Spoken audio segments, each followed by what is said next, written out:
జీవకీర్తన పుస్తకం నుంచి 146వ పాటను పాడుకుందాం. అందరూ కూడా చప్పట్లు కొడుతూ దేవుని నామాన్ని మహిమపరచుకుందాం.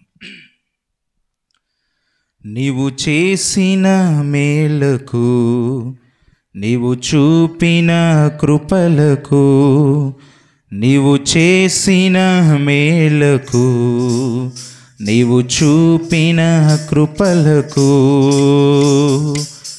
వందనం యేసయ్యా, వందనం యేసయ్యా, వందనం యేసయ్యా, వందనం యేసయ్యా, వందనం యేసయ్యా, వందనం యేసయ్యా, వందనం యేసయ్యా, వందనం యేసయ్యా. ఈ పాటి వాడనని నేను, నన్నెంతగానో ప్రేమించావు, అంచెలంచెలుగా హెచ్చించి నన్నెంతగానో దీవించావు. ఈ పాటి వాడనని నేను, నన్నెంతగానో ప్రేమించావు, అంచెలంచెలుగా హెచ్చించి నన్నెంతగానో దీవించావు. వందనం యేసయ్యా, వందనం యేసయ్యా, వందనం యేసయ్యా, వందనం యేసయ్యా, వందనం యేసయ్యా, వందనం యేసయ్యా, వందనం యేసయ్యా, వందనం యేసయ్యా. నీవు చేసిన మేలకు, నీవు చూపిన కృపలకు, నీవు చేసిన, అందరూ లేచి నిలబడతామని, నీవు చూపిన కృపలకు బలహీనులమైనమమ్ము నీవెంతగానో బలపరచావు. క్రీస్తు మహిమైశ్వర్యములో ప్రతి అవసరమును తీర్చావు. బలహీనులమైనమమ్ము నీవెంతగానో బలపరచావు. క్రీస్తు మహిమైశ్వర్యములో ప్రతి అవసరమును తీర్చావు. వందనం యేసయ్యా, వందనం యేసయ్యా, వందనం యేసయ్యా, వందనం యేసయ్యా, వందనం యేసయ్యా, వందనం యేసయ్యా, వందనం యేసయ్యా, వందనం యేసయ్యా. నీవు చేసిన మేలకు, నీవు చూపిన కృపలకు, నీవు చేసిన మేలకు, నీవు చూపిన కృపలకు వందనం యేసయ్యా, వందనం యేసయ్యా, వందనం యేసయ్యా, వందనం యేసయ్యా, వందనం యేసయ్యా, వందనం యేసయ్యా, వందనం యేసయ్యా, వందనం యేసయ్యా.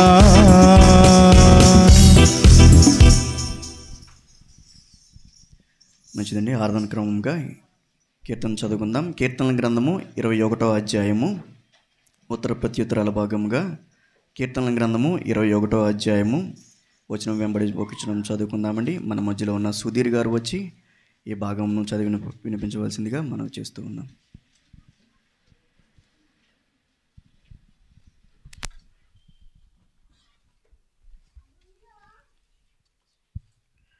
దేవునికి మహిమ కలుగును గాక. పరిశుద్ధ గ్రంథం నుంచి 21వ కీర్తన ఉత్తర ప్రత్యుత్తరములుగా చదువుకుందాం. చివరి వచనం అందరం కలిసి చదువుకుందాం అండి. కీర్తన గ్రంథం 21వ అధ్యాయం. యెహోవా రాజు నీ బలమును బట్టి సంతోషించుచున్నాడు, నీ రక్షణను బట్టి అతడు ఎంతో హర్షించుచున్నాడు.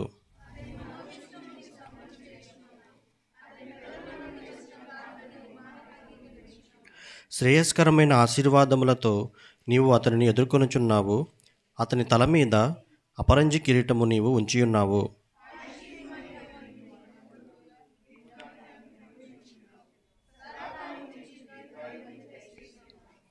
నీ రక్షణ వలన అతనికి గొప్ప మహిమ కలిగెను, గౌరవ ప్రభావములను నీవు అతనికి ధరింపజేసి ఉన్నావు.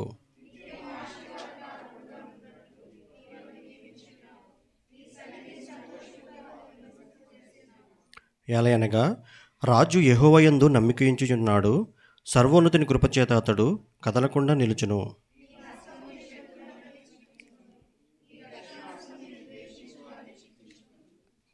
నీవు ప్రత్యక్షమైనప్పుడు వారి అగ్నిగుండము వలె అగుదురు, తన కోపము వలన యెహోవా వారిని నిర్మూలము చేయును, అగ్ని వారిని దహించును.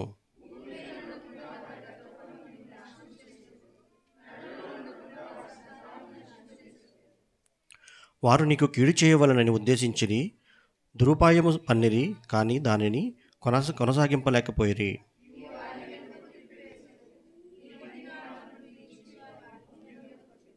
యెహోవా నీ బలమును బట్టి నిన్ను హెచ్చించుకొనుము, మేము గానము చేయుచు మీ పరాక్రమమును కీర్తించెదము.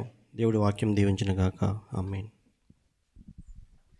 మంచిది. అందరూ కూర్చున్నట్లయితే మన మధ్యలో ప్రౌఢికా సిస్టర్స్ వచ్చి ఒక పాట పాడవలసిందిగా మనవి చేస్తూ ఉన్నాం. యెహోవా నీ నామము ఎంతో బలమైనది, ఎంతో బలమైనది, ఎంతో బలమైనది. యెహోవా నీ నామము మోషే ప్రార్థింపగా మన్నాను కురిపించితివి. మోషే ప్రార్థింపగా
ఇంకొక కీర్తన చదువుకుందాం.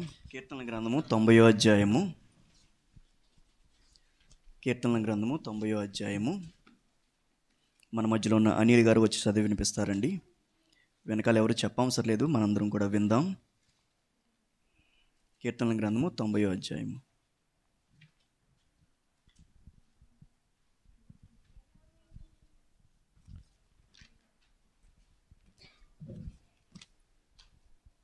అందరికీ వందనాలండి.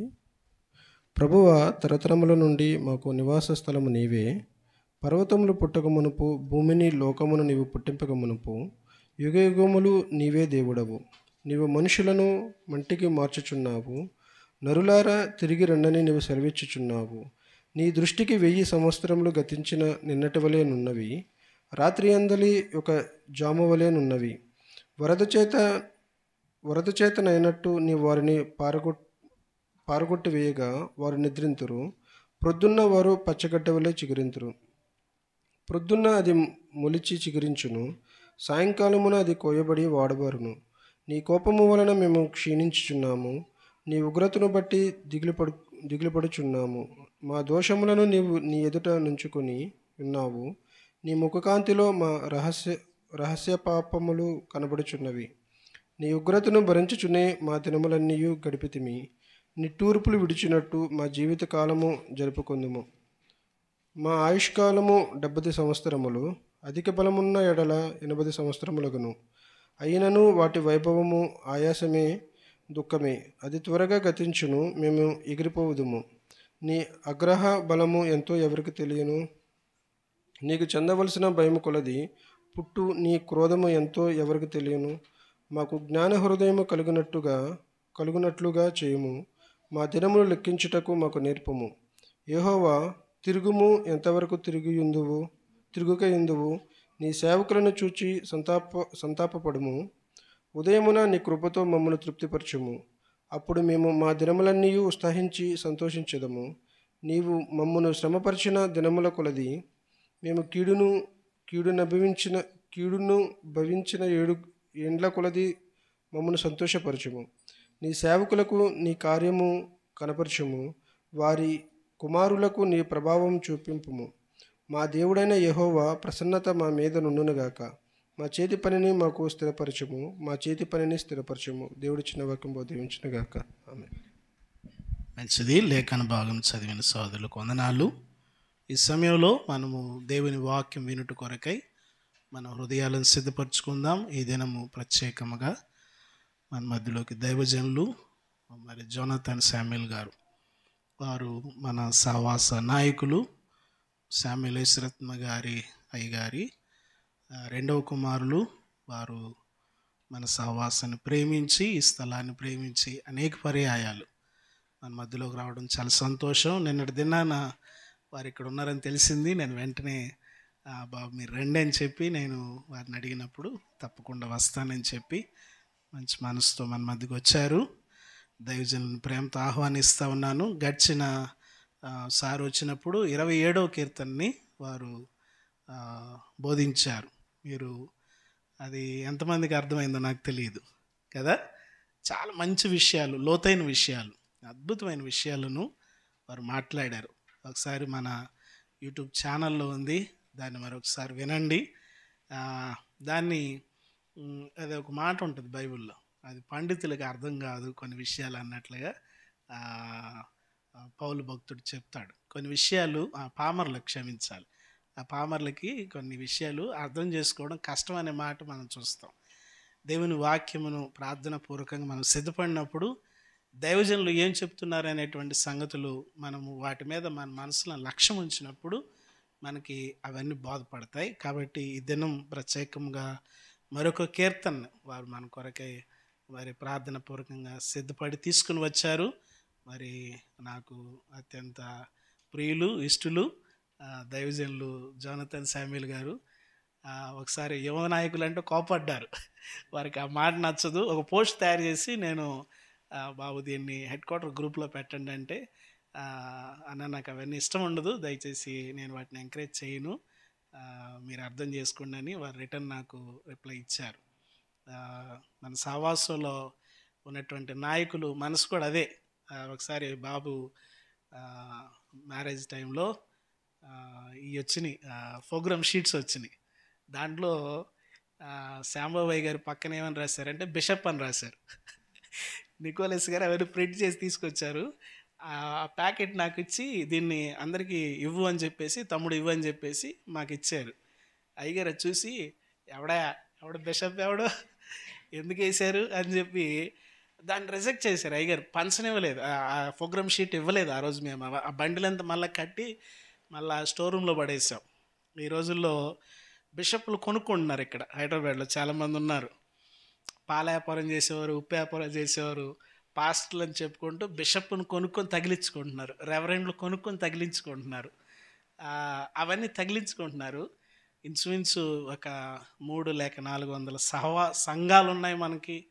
150 మంది పైగా సేవకులు ఉన్నారు. మరి నాయకులు మరి శామ్యుల్ యేసురత్నయ్య గారు చాలా దీనులు. అదేవిధంగా వారికి ఇచ్చిన 3 పిల్లలు కూడా అదే మనసు కలిగిన వారు.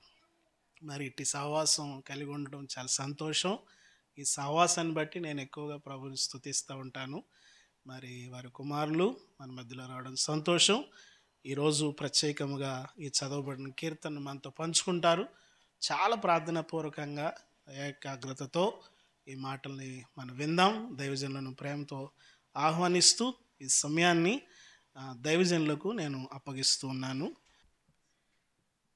ఈ మధ్యాహ్న కాల సమయంలో కూడి వచ్చిన ప్రియులందరికీ ప్రభువైన యేసుక్రీస్తు నామంలో నా ప్రత్యేకమైన వందనాలు తెలియజేస్తా ఉన్నానండి. మీ మధ్య నిలువబడి దేవుని యొక్క వాక్యాన్ని అందించుటకు నాకు ఈ యొక్క చక్కని అవకాశం ఇచ్చిన దైవజనులు సోన్ రాయ్ గారికి, అలాగే కుటుంబానికి, సంఘానికి కూడా మరి ఒకసారి నా హృదయపూర్వక వందనాలు తెలియజేస్తా ఉన్నాను. గతంలో కీర్తనల మీద ధ్యానిస్తూ ఉన్నప్పుడు 11వ కీర్తన ధ్యానించాం. మరి ఎంతమంది గుర్తుందో నాకు తెలియదు కానీ 11వ కీర్తన, ఆ తర్వాత 27వ కీర్తన ఈ మందిరంలో నేను బోధించడం జరిగింది. దేవుని కృపను బట్టి దేవుడు నాకు ఇచ్చిన తలంపును బట్టి ఇదేనా 90వ కీర్తన ధ్యానించాలని నేను ఆశపడతా ఉన్నాను మీ అందరితో కలిసి. వాక్య ధ్యానంలోనికి వెళ్ళక మునుపు దేవుని యొక్క పరిశుద్ధాత్మ యొక్క సహాయం కొరకు చిన్న ప్రార్థన చేసుకుందాం. ప్రేమ నమ్మకమైన మా ప్రియ పరలోకపు తండ్రి, ఈ అతి పరిశుద్ధమైన ఘనమైన శ్రేష్టమైన నామమునకు లెక్కలేని స్తుతులు స్తోత్రాలు. ప్రభువా, ఇంతవరకు మీ యొక్క దయలో మీ కృపలో మమ్మలను క్షేమంగా ఉంచి మమ్మల్ని భద్రపరిచి సజీవుల లెక్కలో ఉంచిన విధానం బట్టి నీకే లెక్కలేని స్తుతులు స్తోత్రాలు. ప్రభువా, ఏ యోగ్యత లేని మమ్ములను, అర్హత లేనటువంటి మమ్ములను మీ ప్రియ కుమారుని యొక్క విమోచన కార్యము ద్వారా మమ్మల్ని ప్రేమించి మీ కుమార్తెలుగా పిలువబడుటకు మాకు ఇచ్చిన గొప్ప ధన్యత కొరకు వందనాలు. ప్రభా, ఈ మధ్యాహ్న కాల సమయంలో ప్రభా సంఘముగా మేమందరం ఈ రీతిగా కూడి తండ్రి నీ యొక్క వాక్యాన్ని, శక్తి కలిగిన జీవం కలిగిన వాక్యాన్ని ధ్యానించుటకు మాకు ఇచ్చిన యొక్క సమయం కొరకు వందనాలు. ప్రభా, మేము ఎన్నికలేనటువంటి వారము, దయతో మమ్మల్ని మన్నించండి, మమ్మల్ని క్షమించండి. ప్రభా, నీ వాక్యాన్ని అందించడానికి జ్ఞాపకం చేసుకునండి. నా యొక్క మాటను నీ సిలువ చాటును మరుగు చేయండి. నన్ను ధైర్యపరచండి, బలపరచండి, నీ ఆత్మచేత నింపండి, మీ ఆత్మచేత నడిపించండి. నా సొంత మాటలు కాదు, నా సామర్థ్యం కాదు, కానీ మీరే నన్ను బలపరిచి మీ ప్రియ బిడ్డలకు ఎటువంటి ఆహారము, ఆత్మీయ ఆహారం అవసరమైనదో అటువంటి ఆహారాన్ని మీరే ఈ మధ్యాహ్న కాల సమయంలో అనుగ్రహించవలసిందిగా మీ సన్నిధిలో ప్రార్థన చేస్తూ మా అందరికీ వినగలిగే చెవులు, గ్రహించే హృదయాలు దయచేయమని ఇచ్చిన ప్రార్థన క్రీస్తు పుణ్యనామంలో అడిగి వేడుకొనుచున్నాం తండ్రి, ఆమేన్.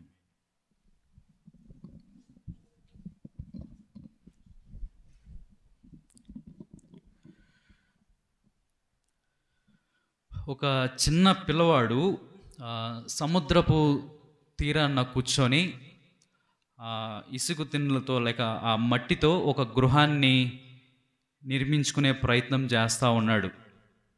ఒక చక్కని గృహాన్ని ఇసుక దిమ్మలతో నిర్మించడానికి ప్రయత్నం చేస్తూ ఉన్నాడు. చక్కగా ఆ గృహానికి కిటికీలు పెట్టాడు, ద్వారం పెట్టాడు, మంచిగా డిజైన్ చేశాడు. తిరిగి ఆ యొక్క గృహాన్ని నిర్మించాక ఆ గృహాన్ని చూసి బాగా మురిసిపోతూ ఉన్నాడు. ఎంత చక్కని గృహాన్ని నేను నిర్మించాను అని చెప్పి ఆ పిల్లవాడు మురిసిపోతూ ఉన్నాడు. అయితే ఉన్నపాటన ఏమైందంటే ఆ సముద్రంలో ఉన్నటువంటి బలమైన అలలు లేక బలమైన గాలులు, పెనుగాలులు వచ్చి తను చక్కగా సౌందర్యవంతంగా నిర్మించుకున్న ఆ యొక్క గృహాన్ని లోపలికి, సముద్రం లోపలికి తీసుకెళ్ళిపోయి ఉన్న పాటున తను చక్కగా నిర్మించుకున్న ఆ యొక్క మట్టితో, ఇసుకతో నిర్మించుకున్న గృహం ఏమైపోయింది? కుప్పకూలిపోయింది. మొత్తం ఆ ఇసుకంతా సముద్రం లోపలికి తీసుకువెళ్ళిపోయింది. కొద్దిసేపు ఆ పిల్లవాడు ఎంతో మరి కోపగించుకున్నాడు. ఏంటిది, నేను ఇంత కష్టపడి చక్కని గృహాన్ని నిర్మించుకున్నాను, ఇలా ఆల్ ఆఫ్ ద సడన్గా ఈ అలలు వచ్చి నా యొక్క గృహాన్ని నాశనం చేసేసేయి అని చెప్పి బాధపడుతూ ఆలోచన చేస్తూ ఉన్నాడు. ఆ తర్వాత గ్రహించాడు, నిజమే కదా, సముద్రము చాలా బలమైనది, సముద్రపు అలలు చాలా బలమైనవి. ఆ పెనుగాలులకు తాత్కాలికంగా మనము నిర్మించుకునే ఈ యొక్క ఇసుక దిమ్మలతో నిర్మించుకునే గృహాలు అది శాశ్వతంగా ఉండలేవు అని చెప్పి తను నిర్మించుకున్న ఆ యొక్క గృహం యొక్క బలహీనతను ఆయన గ్రహించాడు, చిన్నపిల్లవాడు. అలాగే సముద్రం యొక్క ప్రభావం ఎటువంటిదో కూడా ఆ చంటి పిల్లవాడు గ్రహించాడు. ఈ మధ్యాహ్న కాల సమయంలో మనము ఆలోచన చేయవలసింది ఏంటంటే, బలహీనమైన తాత్కాలికమైన ఆ యొక్క గృహము వంటివే మన యొక్క జీవితాలు, తాత్కాలికమైన జీవితాలు. ఇహలోకంలో ఉన్నప్పుడు మనం అనేక ప్రయత్నాలు చేస్తూ ఉంటాం. ఉన్నతమైన చదువులు చదువుకోవడానికి ప్రయత్నం చేస్తూ ఉంటాం, లేక ఉన్నతమైన విద్యను అభ్యసించడానికి ప్రయత్నం చేస్తూ ఉంటాం, ఉన్నతమైన పదవుల్లో ఉండడానికి ఇష్టపడుతూ ఉంటాం, మళ్ళీ సౌందర్యవంతంగా గృహాలు కట్టుకోవడానికి ఇష్టపడుతూ ఉంటాం, మరి ఉన్నతమైన రీతిలో వ్యాపారాలు చేయడానికి ఇష్టపడుతూ ఉంటాం. మన భవిష్యత్తు నిమిత్తము అనేక ప్రణాళికలు వేసుకుంటూ ఉంటాం, అవునా కదండి? తల్లిదండ్రులుగా మన పిల్లల పట్ల ఉన్నతమైన ప్రణాళికలు మనము కలిగి ఉంటాం. అలాగే మన ఆరోగ్యం నిమిత్తం మనము అతి జాగ్రత్త పడుతూ ఉంటాం. ఏది అయినప్పటికీ మానవుని యొక్క జీవితము అది తాత్కాలికమైనది, బలహీనమైనది. కొన్ని మార్లు ఈ యొక్క వాస్తవాన్ని మనం మర్చిపోతాం. మనం బలహీనులమని ఇహలోకంలో ఉంటున్నటువంటి సమయంలో మన యొక్క జీవితాలు తాత్కాలికమైన జీవితాలు అని చెప్పి మనము మర్చిపోయే ప్రయత్నం చేస్తూ ఉంటాం. యెషయా గ్రంథము మనము చూస్తూ ఉన్నప్పుడు 40వ అధ్యాయము 6 నుండి 7 వచనాల్లో, యెషయా గ్రంథము 40వ అధ్యాయము 6 నుండి 7 వచనాలు చూస్తూ ఉన్నప్పుడు, ఆలకించుడి,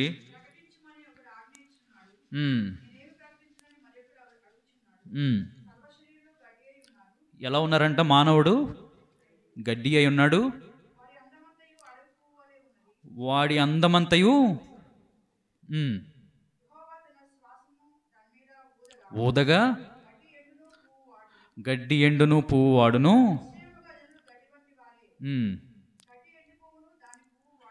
వాడిపోవును,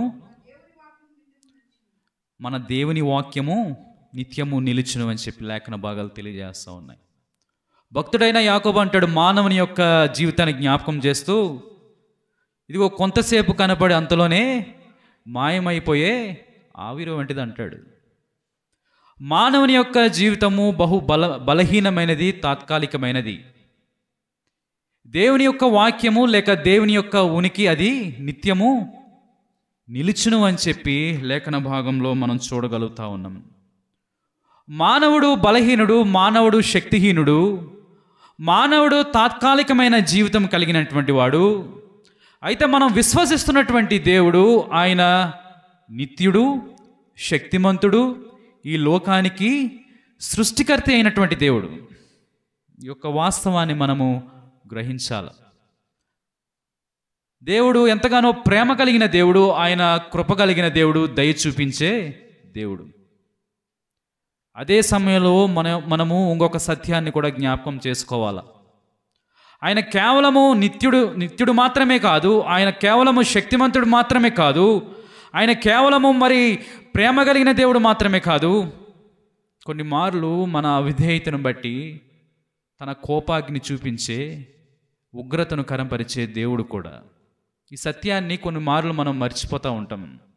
మర్చిపోయి మనం ఏం చేస్తూ ఉంటామంటే చేసిన పాపం లేక చేసిన అవిధేయతనే మనము కొనసాగించే ప్రయత్నము చేస్తూ ఉంటాం. దేవుడు ప్రేమ కలిగిన దేవుడు కదా, దేవుడు జాలి కలిగిన దేవుడు కదా, మనం ఏం చేసినా, మనం ఏమి అవిధేయత చేసినా, ఎటువంటి పాపం చేసినా ఆయన క్షమించే దేవుడు కదా అని చెప్పి మనము అనేక మార్లు ఆ పాపాన్ని, అవిధేయతను మనము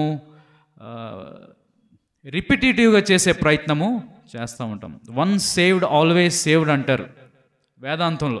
ఒకసారి రక్షింపబడితే ఎల్లకాలము రక్షింపబడినట్లే ఈ రక్షణ జీవితంలో ఎంత పాపం చేసినా దేవుడు మనలను క్షమిస్తాడు అన్న ఆలోచనలో విశ్వాసులు ఉంటారు. అయితే ఆయన ప్రేమ కలిగిన దేవుడు మరియు తన యొక్క కోపాన్ని కనపరిచే దేవుడు కూడా. ఏ రీతిగా అయితే ఆ చంటి పిల్లవాడు సముద్రము యొక్క ప్రభావాన్ని గుర్తెరిగాడో, ఏ రీతిగా ఆ చంటి పిల్లవాడు ఆ యొక్క సముద్రపు అలల యొక్క శక్తిని గ్రహించాడో, దైవజనుడైనటువంటి మోషే కూడా తన ప్రజల యొక్క లేక తన జీవితం యొక్క బలహీనతను గుర్తెరిగి తను తాను తగ్గించుకొని సర్వోన్నతుడైన దేవుని సన్నిధిలోనికి వచ్చి విజ్ఞాపన చేస్తూ ఉన్నాడు. ఆ విజ్ఞాపనే 90వ కీర్తన. ఆ చంటి పిల్లవాడు వలె లేక దైవజనుడైనటువంటి మోషే వలె ఒకవేళ మనము తగ్గించుకొని మన అవిధేయతలను దేవుని యొక్క సన్నిధిలో పెట్టగలిగితే ఆయన కేవలము కోపం చూపించే దేవుడు మాత్రమే కాదు, కానీ ఆయన కనికరము చూపించే దేవుడు కూడా. ఈ యొక్క సత్యాన్ని మనం గుర్తెరగాలి. ఈ మధ్యాహ్న కాల సమయంలో మన యొక్క మన ధ్యానము లేక ఈ లేఖన ధ్యానం యొక్క ముఖ్య ఉద్దేశము కూడా అదే. ఎప్పుడైతే మన బలహీనతలను గ్రహించి, మన అవిధేయతలను గ్రహించి దేవుని యొక్క సన్నిధిలో హృదయపూర్వకంగా విజ్ఞాపన చేసే అనుభవంలో ఉంటామో, దేవుడు నమ్మదగిన దేవుడు, ఆయన కృప కలిగిన దేవుడు, మనలను క్షమించే దేవుడై ఉంటా ఉన్నాడు. ఈ 90వ కీర్తన మనం ధ్యానం చేస్తూ ఉన్నప్పుడు ఎవరు రాశారు ఈ కీర్తన? ఎవరు రాశారండి? మోషేనా రాసింది? ఆయనకి ఇవ్వబడిన శీర్షిక ఏంటి? దైవజనుడైన మోషే. చార్ల్స్ స్పర్జన్ గారు ఈ రీతిగా అన్నారు, ఆయన్ని ఎందుకు దైవజనుడైన మోషేగా లేఖనాలు పొందుపరిచాయంటే, ఆయన దేవుని చేత ఎన్నుకోబడినటువంటి ఒక సాధారణమైన మనిషి, దేవుని చేత ఏర్పాటు చేయబడినటువంటి సాధారణమైనటువంటి విశ్వాసి. అంత మాత్రమే కాదు, కానీ లేఖనాల్లో ఏం సెలవిస్తూ ఉంది? హెబ్రీలకు రాసిన పత్రికలో దేవుని ఇల్లు అంతటిలో మోషే నమ్మకస్తుడు, నమ్మకమైన వాడు. ఆయన యథార్థవంతుడు గనుక, ఆయన నమ్మకస్తుడు గనుక, ఆయన దేవుని చేత ఎన్నుకోబడినటువంటి ఒక విశ్వాసి గనుక లేఖనాలు ఏం సెలవిస్తూ ఉన్నాయి? దైవజనుడైన మోషే, ఒక విజ్ఞాపనకర్త అయినటువంటి మోషే, క్రీస్తు ప్రభువారి యొక్క ప్రధాన యాజకత్వంతో కూడినటువంటి ప్రార్థనను ప్రతిబింబించే విజ్ఞాపన చేస్తూ ఉన్నాడు మోషే.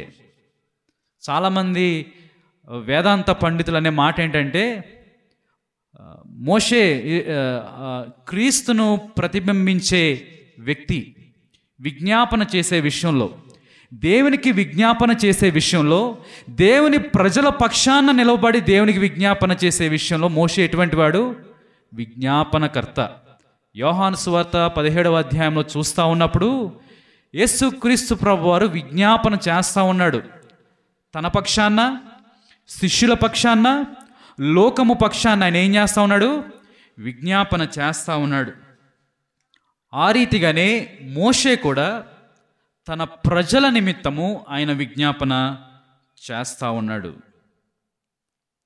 మోషే ఎందుకు ఈ యొక్క కీర్తనను రచించాడు అన్న ఆలోచన కనుక మనం చేయగలిగితే, మోషే ఎందుకు ఈ రీతిగా దేవుని సన్నిధిలోనికి వచ్చి విజ్ఞాపన చేస్తూ ఉన్నాడు అన్న ఆలోచన మనం చేయగలిగితే, ఒకసారి మనము నిర్గమకాండం యొక్క లేఖన భాగాలు పరిశీలన చేయగలిగితే 420 సంవత్సరాలు మరి ఫరో యొక్క అధికారం కింద, ఫరో యొక్క పరిపాలన కింద ఐగుప్తు దేశంలో బానిసత్వము అనుభవిస్తున్నటువంటి ఆ పరిస్థితుల్లో ఇజ్రాయేలీలు దేవునికి మొర్ర పెట్టుకున్నారని చెప్పి లేఖన భాగంలో మనం చూస్తూ ఉన్నాం. ఆ శ్రమల నుండి, ఆ శోధనల నుండి, కష్టాల నుంచి విడిపింపబడటకు దేవుని సన్నిధిలో వారు ఏం చేశారు? మొర్ర పెట్టుకున్నారు. దేవుడు వారి యొక్క ప్రార్థన విజ్ఞాపన దేవుడు ఆలకించాడు. అయితే ఆ ప్రార్థన విజ్ఞాపనను ఆలకించి ఎవరిని ఎన్నుకున్నాడు? మోషేని ఎన్నుకున్నాడు. సాధారణమైన మనిషి మోషేని ఆ రీతిగా ఎన్నుకొని మరి ఐగుప్తు చెరసాల నుండి దేవుని యొక్క ప్రజలను దేవుడు విడిపించాడు. విడిపించడం మాత్రమే కాదు కానీ తన యొక్క జనులకు గొప్ప వాగ్దానం చేస్తూ ఉన్నాడు. ఇదిగో మీ కొరకు మీరు స్వతంత్రించుకుంటకు మీకు స్వాస్థ్యమైన దేశాన్ని నేను ఏర్పాటు చేస్తా ఉన్నాను, కనాను దేశాన్ని, పాలు తేనెలు ప్రవహించే ఆ యొక్క దేశంలో మీరు ప్రవేశించటకు మీకు గొప్ప ధన్యతను మీకు ఇస్తా ఉన్నాను. ఈ యొక్క ప్రదేశాన్ని విడిచిపెట్టి మోషే యొక్క నాయకత్వంలో మీరు ప్రయాణించి ఆ యొక్క స్వాస్థ్యమును మీరు స్వతంత్రించుకోండి అని చెప్పి తన జనులకు ఆయన వాగ్దానం చేస్తూ ఉన్నాడు. అయితే మరి మోషే యొక్క నాయకత్వంలో దేవుడు వారిని చెరసాల నుంచి, ఆ చెరల నుండి విడిపింపబడిన తర్వాత అరణ్య యాత్రలో ప్రయాణం చేస్తూ ఉన్నారు.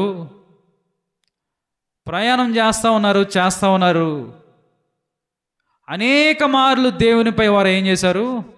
సనుగుకున్నారు. దేవుడు ఏర్పాటు చేసిన నాయకుడిపై సనుగుకున్నారు. దైవజనుడైన మోషేపై సనుగుకున్నారు. దేవునిపై సనుగుకున్నారు. దేవుని యొక్క ప్రణాళికపై ఆయన యొక్క ఉద్దేశాలపై వారు ఎంతగానో సనుగుకున్న వారిగా ఉంటా ఉన్నారు. అనేక మార్లు వారి యొక్క అపనమ్మకత్వాన్ని కనపరిచారు. అనేక మార్లు వారి యొక్క అవిశ్వాస్యతను వారు కనపరచినట్లుగా లేఖన భాగంలో మనము చూస్తూ ఉన్నాం. ఎర్ర సముద్రం యొక్క సందర్భంలో, ఎర్ర సముద్రము పాయలు చేయక మునుపు ఆ యొక్క క్షణంలో యొక్క సందర్భంలో వారు అంటా ఉన్నారు, ఇదిగో ఐగుప్తు దేశంలో మాకు సమాధులు లేవన్నా, మమ్మల్ని ఇక్కడ తీసుకొచ్చి చంపేసే ప్రయత్నం చేస్తూ ఉన్నావు అని చెప్పి మోషేపై తిరుగుబాటు చేశారు. అనేక మార్లు ఆహారం కొరకు, నీరు కొరకు వారు సనుగుకున్నట్లుగా లేఖన భాగంలో మనం చూస్తూ ఉన్నాం. ఈ యొక్క అధ్యాయాన్ని మనం గమనించినట్లయితే ఈ అధ్యాయం యొక్క మరి సందర్భం ఏమై ఉన్నదని మనం ఆలోచన చేస్తూ ఉన్నప్పుడు, ఇదిగో పారాను అరణ్యంలో నుండి మరి కాదేశ్లో మోషేకు చెడ్డ సమాచారము తన ప్రజలైనటువంటి తన వేగులు వారు ఇస్తూ ఉన్నట్లుగా మనము సంఖ్యాకాండము 14వ అధ్యాయంలో మనం చూస్తూ ఉన్నాం. కాదేశ్లో వారు ఉన్నారు. అయితే మోషే అంటా ఉన్నాడు, ఇదిగో మీరు వెళ్ళి దేవుడు మనకు అనుగ్రహించబో ఆ యొక్క స్వాస్థ్యం అనే దేశాన్ని, మీరు కనాను దేశాన్ని చూసిరండి అన్నప్పుడు ఆ 12 మంది వేగులు వారు బయలుదేరుతా ఉన్నారు. దేశమంతా చూశారు. చూసి వచ్చి వాళ్ళు సమాచారం ఇస్తూ ఉన్నారు దైవజనుడైన మోషేకు, అయ్యగారు ఇదిగో చూడటానికి ఆ దేశం చాలా అందమైన దేశం, చాలా అందమైన దేశము, చక్కని ఆహారం దొరుకుతుంది. మరి ఏం తెచ్చారు అక్కడ నుండి? ద్రాక్ష గెలలు తెచ్చారు. ఆ లోకంలో ఉన్నటువంటి మరి ఆ ప్రదేశంలో, ఆ స్థలంలో ఉన్నటువంటి ఇహలోక సంబంధమైన ఆ యొక్క వస్తువులను వారు చూసే ప్రయత్నం చేస్తూ ఉన్నారు, కానీ దేవుని యొక్క ప్రణాళికను గుర్తించే ప్రయత్నము చేయట్లేదు. ఇక అందమైన దేశము, సుందరమైన దేశం అని చెప్తా ఉన్నారు. చెప్తూ వారు అంటా ఉన్నారు, అయ్యగారు అక్కడ మనకంటే బలవంతులైనటువంటి మనుషులు ఉన్నారు, వారిని జయించడం మన వల్ల అయ్యే పని కాదు.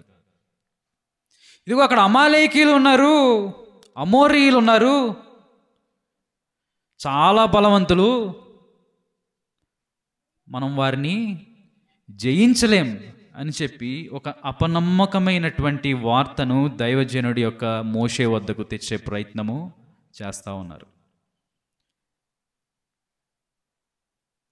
మన దేవుడు మనకు అనుగ్రహించే శక్తి కంటే అధికమైన బలవంతులు అక్కడ ఉన్నారు, మనం జయించలేము, ఒకవేళ దేవుడి సహాయం మనకున్నా మనం జయించలేమేమో అన్న ఒక అపనమ్మకమైన అవిశ్వాసమైనటువంటి వార్తను తెచ్చిపెట్టే ప్రయత్నం చేస్తా ఉన్నారు. దేవుడు చూశాడు వారి యొక్క అవిశ్వాసాన్ని, అపనమ్మకత్వాన్ని చూసి దేవుడు అంటా ఉన్నాడు, ఇదిగో మీలో ఉన్న మొదటి తరాన్ని అంతా కూడా నేను నాశనం చేస్తానని చెప్పి అన్నాడు. నా నమ్మకత్వాన్ని, నా యొక్క విశ్వాస్యతను మీ ఎడల కనపరిచి మిమ్మల్ని విమోచించి బానిసత్వం నుండి మీకు వాగ్దానం చేయబడినటువంటి ఆ కనాను దేశంలో మీరు ప్రవేశించటకు నీకు సహాయం చేస్తూ ఉన్నప్పటికీ నా ఎడల, నా యొక్క నమ్మకత్వాన్ని ఎడల, దైవజనుడైనటువంటి మోషే యొక్క నాయకత్వం ఎడల మీరు చూపిస్తున్నటువంటి అవిధేయతను బట్టి మొదటి తరాన్నంతా నేను నాశనం చేస్తానని దేవుడు వారితో మాట్లాడుతూ ఉన్నాడు. వాస్తవానికి ఆ యొక్క మాట ఆయన మరి మనం చూస్తూ ఉన్నప్పుడు సంఖ్యాకాండం 26వ అధ్యాయంలో దాన్ని నెరవేర్పు మాటగా కూడా దేవుడు మాట్లాడుతూ ఉన్నాడు. ఇప్పుడు చూసే సమయం లేదు. అయితే ఎప్పుడైతే దేవుడు ఈ రీతిగా దేవుడి యొక్క ఉగ్రతను తెలియజేశాడో, ఆయన యొక్క కోపాన్ని తెలియజేశాడో, మోషే ఆయన చేస్తున్నటువంటి ప్రయత్నము దేవుని యొక్క విశ్వాస్యతను జ్ఞాపకం చేసుకుంటూ, దేవుని జనుల ఎడల, దేవుని ప్రజల ఎడల దేవుడు కనపరిచిన నమ్మకత్వాన్ని జ్ఞాపకం చేసుకుంటూ దేవుని సన్నిధిలోనికి వచ్చి విజ్ఞాపనం చేస్తూ ఉన్నాడు. ఎర్ర సముద్రాన్ని పాయలుగా చేసిన అనుభవాన్ని జ్ఞాపకం చేసుకుంటూ, చేదైన అనుభవాన్ని, చేదైన మారా అనుభవాన్ని మధురముగా మార్చిన అనుభవాన్ని జ్ఞాపకం చేసుకుంటూ, అనేక మార్లు శత్రువులపై విజయాన్ని అనుగ్రహించిన ఆ యొక్క గొప్ప సందర్భాలని జ్ఞాపకం చేసుకుంటూ, అవిధేయులైనటువంటి ఇజ్రాయేలీల పక్షాన దేవుని సన్నిధిలోనికి వచ్చి ఆయన ఏం చేస్తూ ఉన్నాడు? విజ్ఞాపన చేస్తూ ఉన్నాడు. విజ్ఞాపనకర్త హృదయ భారంతో దేవుని సన్నిధిలోనికి వచ్చి విజ్ఞాపనం చేస్తూ ఉన్నాడు. ఇదిగో వీరు అవిధేయులు. యేసు ప్రభు వారు ప్రార్థన చేస్తూ ఉంటారు కదా సిలువపై, వీరేం చేయుచున్నారు వీరు ఎరుగురు గనుక వీరిని క్షమించండి. యేసు ప్రభు వారు ఏ రీతిగా విజ్ఞాపన చేశాడో పాపుల పక్షాన, ఆ రీతిగానే మోషే కూడా విజ్ఞాపన చేస్తూ ఉన్నాడు తన అవిధేయులైనటువంటి ఇజ్రాయేలీల పక్షాన. ఆ విజ్ఞాపనే కీర్తన గ్రంథము 90వ అధ్యాయము. 3 ప్రధానమైన అనుభవాలు ఈ మధ్యాహ్న కాల సమయంలో మీ ముందు ఉంచాలని నేను ఆశపడతా ఉన్నాను. కీర్తన నుండి 90 కీర్తన నుండి 3 ప్రధానమైనటువంటి అనుభవాలు. 1 నుండి 6 వచనాల వరకు దేవుడు సర్వశక్తిమంతుడు, మానవుడు బలహీనుడు అని చెప్పి మనము గ్రహించాలి. 1 నుండి 6 వచనాలు ధ్యానం చేస్తూ ఉన్నప్పుడు మనం గ్రహించవలసిన సత్యం ఏమిటంటే, దేవుడు సర్వశక్తిమంతుడు, మానవుడు బలహీనుడు. మానవుడు బలహీనుడు. 1వ వచనంలో మోషే భక్తుడు ఈ రీతిగా మాట్లాడుతూ ఉన్నాడు, ప్రభువా, తరతరముల నుండి మాకు నివాస స్థలము నీవే, నీవే మాకు నివాస స్థలము అని చెప్పి జ్ఞాపకం చేస్తూ ఉన్నాడు. ఇదిగో తరతరముల నుండి నీవు మాకు సహాయకుడిగా ఉన్నావు, తరతరముల నుండి మాకు పోషకుడిగా ఉన్నావు, తరతరముల నుండి మాకు సంరక్షకుడిగా ఉన్నావు, మాకు కేడముగా ఉన్నావు, మాకు ఆశ్రయ దుర్గముగా ఉన్నావు, నీవే సర్వశక్తిమంతుడవు అని చెప్పి ఆయన జ్ఞాపకం చేస్తూ ఉన్నాడు. పగలు మేఘస్తంభం వలె, రాత్రి అగ్నిస్తంభం వలె మాకు తోడై ఉన్న దేవుడవు నీవు, తరతరములకు నివాస స్థలము నీవే అని చెప్పి ఆయన మాట్లాడుతూ ఉన్నాడు. వాస్తవమే, మోషే యొక్క విజ్ఞాపన మనం ఆలోచన చేస్తూ ఉన్నప్పుడు ఆయన తరతరములకు ఆయన మనకు నివాస స్థలము. పితరుల యొక్క అనుభవాన్ని జ్ఞాపకం చేసుకుంటూ ఉన్నాడు. ఆదాము నుండి అబ్రహాము వరకు, అబ్రహాము నుండి యోసేపు వరకు, మోషే కాలం నుండి రాజుల తరము వరకు, రాజుల తరం నుండి చెరలో నుండి విడిపింపబడినటువంటి ఆ యొక్క అనుభవాల వరకు 420 సంవత్సరాలు మౌనముగా ఉంటున్నటువంటి ఆ యొక్క సందర్భంలో కూడా తన ప్రజలకు ఆయన నివాస స్థలము. క్రీస్తు ప్రభువారి యొక్క మొదటి ఆగమనము నుండి ఆయన రాబోవు రెండో రాకడ వరకు మనకు నివాస స్థలం ఎవరై ఉన్నారు? దేవుడే మనకు నివాస స్థలము. నేటి సంఘ పరిచర్య యుగంలో కూడా మనకెవరు నివాస స్థలము? దేవుడే మనకు నివాస స్థలము. మోషే ఆ మాటను జ్ఞాపకం చేసుకుంటూ అంటూ ఉన్నాడు, ప్రభువా తరతరం నుండి మాకు నివాస స్థలం నీవే. ఎఫ్బి మేయర్ అనే దైవజనుడు ఈ రీతిగా మాట్లాడుతూ ఉన్నాడు, in every stage of human experience, let it be youth or young age or youth or maturity or old age, he is constant and stable helper అని చెప్పి మేయర్ అనే దైవజనుడు మాట్లాడుతూ ఉన్నాడు. మానవుని యొక్క జీవితంలో అనగా మానవుని యొక్క ప్రతి దశలో, బాల్య దశలో, యవ్వన దశలో, మధ్య దశలో, వృద్ధాప్యంలో మానవుని యొక్క దశలు మారుతానే ఉంటాయి. కానీ మనం విశ్వసిస్తున్నటువంటి దేవుడు హీస్ కాన్స్టెంట్ హెల్పర్. ఆయన నిలకడగా ఉండే సంరక్షించే దేవుడై ఉన్నాడు. మోషే అది గ్రహిస్తూ ఉన్నాడు, ప్రభువా తరతరముల నుండి నీవే మాకు నివాస స్థలము అని చెప్పి ఆయన జ్ఞాపకం చేస్తూ ఉన్నాడు. యాజ్ ఎ క్రిస్టియన్ బిలీవర్స్, ఒక క్రైస్తవ విశ్వాసులుగా ఈ యొక్క వచనాన్ని మనము ధ్యానం చేస్తూ ఉన్నప్పుడు మోషే ఈ రీతిగా ప్రార్థన చేస్తూ ఉన్నాడు. గడిచిన మీ వర్తమాన 27వ కీర్తన జ్ఞాపకం చేసుకుంటూ నీకు ఒక మాటలు మాట్లాడాను నేను. దావీదు గుడారాన్ని ఆశ్రయించేటప్పుడు గుడారము చాటున నివసించుటకు ఆయన ఇష్టపడ్డాడు. అయితే నూతన నిబంధనలో విశ్వాసులకు ఇవ్వబడినటువంటి గొప్పదానిది ఏంటంటే క్రీస్తు ప్రభువారే మన నిమిత్తము గుడారమాయను అని చెప్పి మనము ధ్యానం చేసుకుందాం. మోషే అంటూ ఉన్నాడు, తరతరములకు నీవే నివాస స్థలం అంటూ ఉన్నాడు. అయితే క్రైస్తవ విశ్వాసులుగా మనకు అనుగ్రహింపబడిన గొప్ప ధన్యత, క్రీస్తు ప్రభువారు శరీరధారి అయి మన మధ్య కృపా సత్య సంపూర్ణుడిగా నివసించాను. He dwelt among us, he became a dwelling place. ఆయన మన మధ్య ఒక నివాస స్థలముగా ఈ లోకంలో ఆయన జీవించినట్లుగా లేఖన భాగం చూస్తూ ఉన్నాం. అంత మాత్రమే కాదు కానీ మనలందరినీ కూడా నివాస స్థలముగా ఆయన ఏర్పాటు చేసుకున్నాడు. Church it self is a dwelling place for God. సంఘమే దేవుని యొక్క నివాస స్థలము. అర్థమవుతుందండి? సంఘమే దేవుని యొక్క నివాస స్థలము. అందుకనే పౌలు మాట్లాడుతూ అంటూ ఉంటాడు, ఇదిగో మీరు దేవుని ఆలయమై ఉన్నారని మీరు ఎరుగురా అంటూ ఉంటాడు. We as a church are dwelling place for God. దేవునికి మనము గుడారమై ఉన్నాం, మనము నివాస స్థలమై ఉన్నాం. అంత మాత్రమే కాదు కానీ ఈ లోకానికైనా నివాస స్థలంగా ఎందుకు వచ్చాడు అన్న ఆలోచన చేస్తూ ఉన్నప్పుడు మనలందరినీ ఆ శాశ్వతమైన నివాసమునకు వారసులుగా చేయుటకు ఈ లోకానికి ఆయన వచ్చాడు. ఈ came here to inherit us to everlasting to put us in that everlasting kingdom. ఆ నిత్య నివాసములో మనలను పాలు భాగస్తులుగా చేయుటకు ఈ లోకానికి ఆయన నివాస స్థలంగా వచ్చాడు. యేసు క్రీస్తు ప్రభువారు నిన్న నేడు రేపు ఏకరీతిగా ఉండే దేవుడు. అందుకనే మోషే అంటున్నాడు, తరతరములకు, తరము నుండి తరము, తరము నుండి తరము, తరము నుండి తరము నీవే మాకు నివాస స్థలము. మోషే వరకు మాత్రమే కాదు కానీ ఈ సంఘ పరిచయ యుగంలో రాబోవు నూతన యెరూషలేము వరకు ఆయనే మనకు నివాస స్థలం. What a great privilege that God has given to us.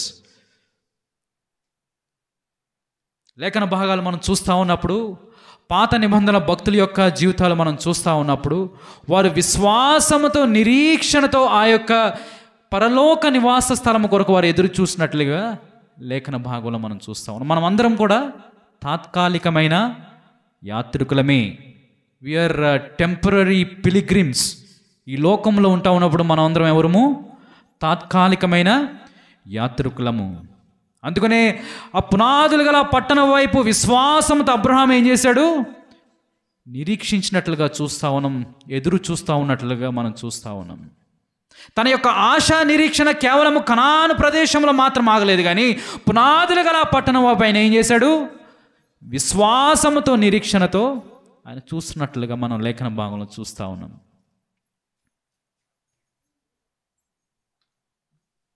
Billy గ్రహాం గారు అంటారు, ఈ లోకంలో నేను కేవలము తాత్కాలికమైన యాత్రికుడిని, నా అంతిమ లక్ష్యము, నా అంతిమ గురి పరలోక రాజ్యం అని చెప్పి బిల్లీ గ్రహాం గారు అంటారు.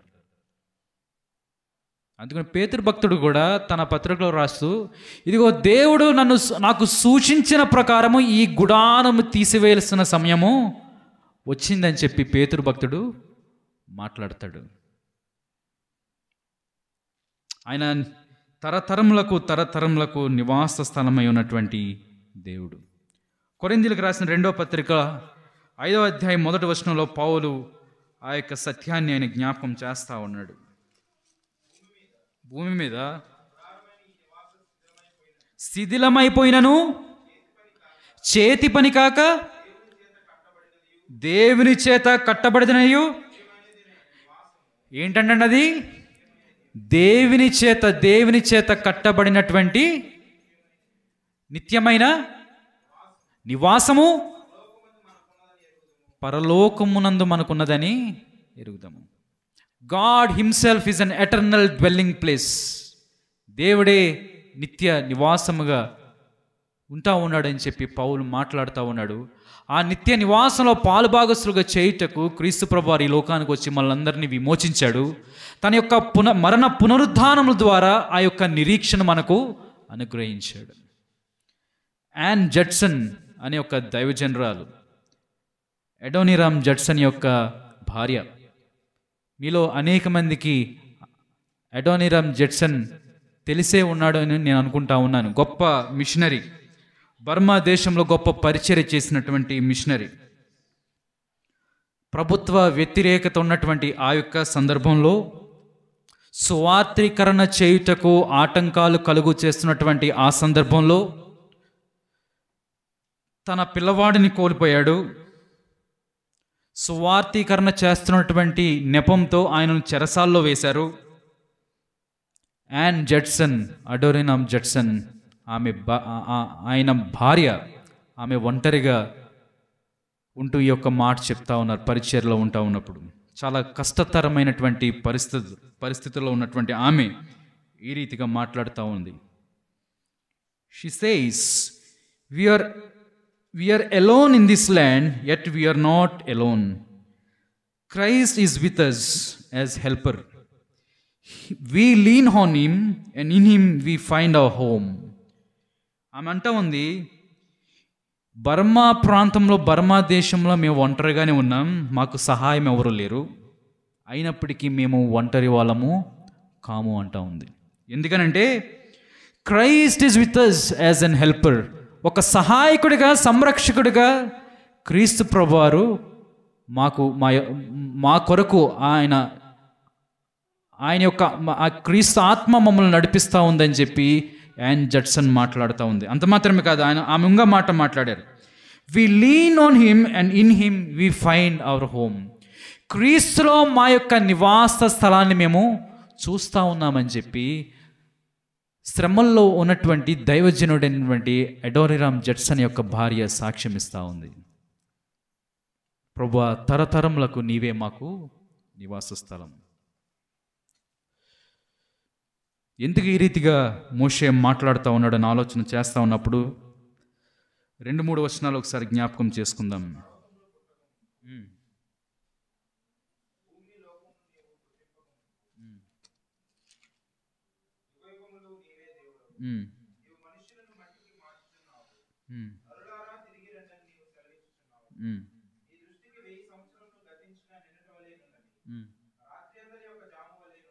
సరిపోతుంది. 2వ వచనం 3వ వచనం చూస్తూ ఉన్నప్పుడు ఈ నివాస స్థలము ఎటువంటి నివాస స్థలము అక్కడ మోషే భక్తుడు జ్ఞాపకం చేస్తూ ఉన్నాడు. మరి క్రీస్తు ప్రభు మరి దేవుణ్ణి ఆయన నివాస స్థలము అని చెప్పి సంబోధిస్తూ, ఈ నివాస స్థలము ఎటువంటి స్థలము, ఎటువంటి దేవుడై ఉన్నాడు, ఎవరై ఉన్నాడు అని చెప్పి 2వ వచనం 3వ వచనంలో జ్ఞాపకం చేస్తూ, పర్వతములు పుట్టక మునుపు, పుట్టింపక మునుపు యుగ యుగములు నీవే దేవుడు. ఎటువంటి నివాస స్థలం అండి? యుగ యుగములు నిలిచి ఉండే దేవుడు నీవే అని చెప్పి సాక్ష్యం ఇస్తా ఉన్నాడు. ఆయన కాలానికి సమయానికి అతీతుడు అని చెప్పి మోషే భక్తుడు సాక్ష్యం ఇస్తా ఉన్నాడు. ఆయన ఆరంభానికి ప్రారంభమే లేదు, ఆయనకు అంతమే లేదు. ఈ లోకానికి ప్రారంభాన్ని అనుగ్రహించిన వాడు నిత్యుడగు దేవుడు. అందుకని యోహాను భక్తుడు మాట్లాడుతూ ఉంటాడు, కలిగి ఉన్నవి ఏవి కూడా ఆయన లేకుండా కలగలేదు. ఆయనే అల్ఫాయు ఒమేగాయు అని చెప్పి ప్రకటన గ్రంథంలో లేఖన భాగాలు సాక్ష్యం ఇస్తూ ఉన్నాయి. అనేక మంది ఈ కొత్తగా శాస్త్రవేత్తలు వారు చెప్పే ఒక విషయం ఏంటంటే, లేదండి, ఇది దేవుడు నిర్మించింది కాదు, అసలు దేవుడు అనేటువంటి వాడు లేడు. ఈ యొక్క సృష్టి, ఈ యొక్క భూమి, ఈ యొక్క ఆకాశము 1,00,000 సంవత్సరాల క్రిందటో 1,00,00,000 సంవత్సరాల క్రిందటో ఏర్పాటు చేయబడింది, బైబిల్ చెప్పేదంతా మోసము అని చెప్పి అనేక మంది వాదిస్తూ ఉంటారు. కానీ విశ్వాసంతో మనము లేఖన భాగాలను విశ్వసిస్తూ ఉన్నాం గనుక హెబ్రీయుల గ్రంథానికి రాస్తూ భక్తుడు అంటాడు, ఈ ప్రపంచంలో ఎలా నిర్మాణమై ఉన్నవి అని చెప్పి మాట్లాడుతూ ఆయన అంటూ ఉంటాడు 11వ అధ్యాయం 3వ వచనంలో,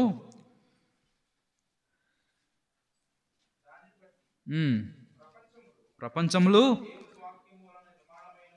దేవుని వాక్యము వలన నిర్మాణమై ఉన్నవి అని చెప్పి భక్తుడు సాక్ష్యం ఇస్తా ఉన్నాడు.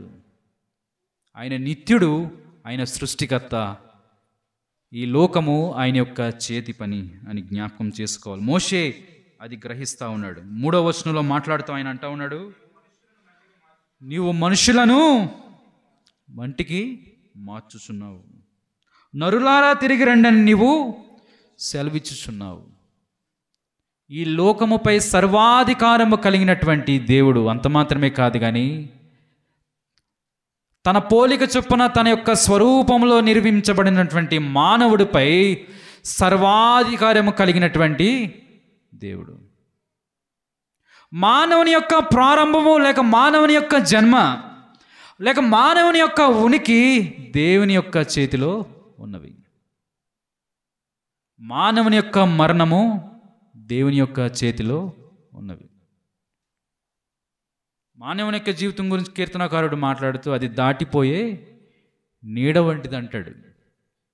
ఇదిగో నువ్వు నరులను లక్ష్య పెట్టుటకు వాడు ఏ పాటివాడు? నరులపై సంపూర్ణ అధికారం కలిగినటువంటి దేవుడు. మోషే అది గ్రహిస్తూ అంటూ ఉన్నాడు, నీవు మనుషులను మంటికి మార్చుచున్నావు. ఆది కాండంలో లేఖనాలను జ్ఞాపకం చేస్తూ ఆ యొక్క మాటను మాట్లాడుతూ ఉన్నాడు. నరులారా తిరిగి రండి, రండని నీవు సెలవిచ్చున్నావు అని చెప్పి మాట్లాడుతూ ఉన్నాడు. మానవుని యొక్క మరణము అది అనివార్యము. మానవుని యొక్క మరణము అది అనివార్యము. నిన్న ఒక వార్త చూశాను. ఒక ఆవిడ కువైట్ నుంచి వస్తూ ఉంది. ఆమె విజయవాడ చేరింది. కుటుంబాన్ని కలుసుకుంటానికి చాలా సంవత్సరాల తర్వాత కువైట్లో పనిచేస్తూ ఆమె విజయవాడకి చేరి విజయవాడ పట్టణం నుండి ఆమె గ్రామానికి వెళ్తూ మరి బస్ ప్రయాణం చేస్తూ ఉంది. బస్ ప్రయాణం చేస్తూ ఉన్నప్పుడు మరి కొంతసేపు ప్రయాణం చేసింది. ఉన్నపాటన మరి ఆమె గుండెపోటుకు గురై అక్కడికక్కడే బస్సులోనే చనిపోయింది. ఎన్నో ఆశలతో కువైట్ నుంచి వచ్చిన ఆమె అర్ధాంతరంగా తమ యొక్క జీవితాన్ని ముగించింది. మానవుని యొక్క జన్మ, మానవుని యొక్క ఉనికి, మానవుని యొక్క జీవము, మానవుని యొక్క మరణము అది అనివార్యము. అది దేవుని చిత్తమై ఉన్నది. మనుషులు మృతి పొందవలనని చెప్పి దేవుడు నిర్ణయం తీసుకున్నట్లుగా మనము హెబ్రీయుల గ్రంథంలో మనం చూస్తూ ఉన్నప్పుడు 9వ అధ్యాయం 27వ వచనంలో మనం చూస్తూ ఉన్నాం. ఆ తర్వాత ఏముంటుందంట?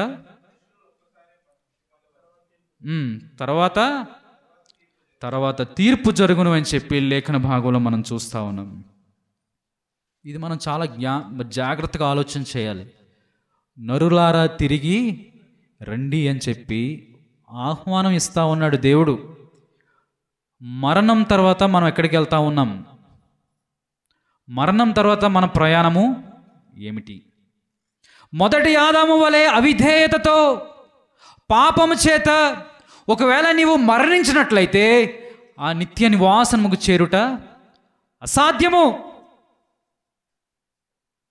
ఒకవేళ రెండవ ఆదాము అనగా క్రీస్తు ప్రభువారు వలె మరణ పునరుద్ధార శక్తి కలిగి నిరీక్షణతో నువ్వు జీవించగలిగితే ఒకానొక దినాన మనం మృతి చెందినాక నిరీక్షణతో దేవుని యొక్క మొదటి రాకడ సమయంలో ఆయనను కలుసుకునుటకు ఆ యొక్క ధన్యత మనకు అనుగ్రహింపబడినది అన్న నిరీక్షణతో విశ్వాసంతో మనము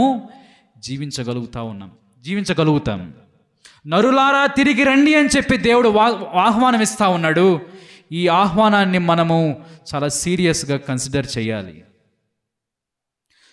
మంటిలోనికి వెళ్ళక మునిపే మన యొక్క విశ్వాస స్థితి ఏ రీతిగా ఉందో మనము ఆలోచన చేయాలి. మంటిలోనికి వెళ్ళక మునిపే మొదటి ఆదాము వలె అవిధేయత కలిగి జీవించే స్థితిలో ఉంటా ఉన్నామా? ఇజ్రాయేలీల వలె తిరుగుబాటు కలిగి అవిశ్వాసముతో అపనమ్మకముతో జీవించే హృదయాన్ని మనం కలిగి ఉన్నామా? మంటిలోనికి వెళ్ళక మునుపు క్రీస్తు ప్రభువారి యొక్క మరణ పునరుద్ధార శక్తి కలిగి నిరీక్షణతో విశ్వాసంతో జీవించే క్రైస్తవ విశ్వాస అనుభవాలు మనం కలిగి ఉన్నామో లేదో మన హృదయాలు మనము పరిశీలన చేయాలి. 4 నుండి 6 వచనాలు జ్ఞాపకం చేసుకుందామండి. నిన్నటి వలె ఉన్నవి, రాత్రి అందలి ఒక జాము వలె ఉన్నవి. ఎంత చక్కని మాట మోషే భక్తుడు మాట్లాడుతూ ఉన్నాడు.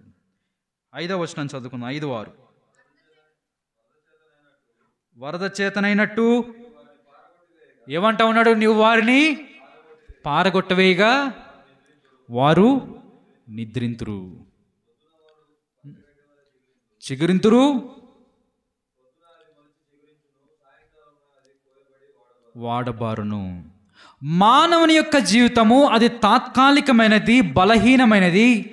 మానవుని యొక్క ఉనికి లేక మానవుని యొక్క జీవన ప్రయాణము అది కేవలము మంటి వంటిది, పురుగు వంటిది, గాలికి లేక ఎండకు వాడిపోయే అడవి పువ్వు వంటిది అని చెప్పి లేఖన భాగాలు సెలవిస్తూ ఉన్నాయి.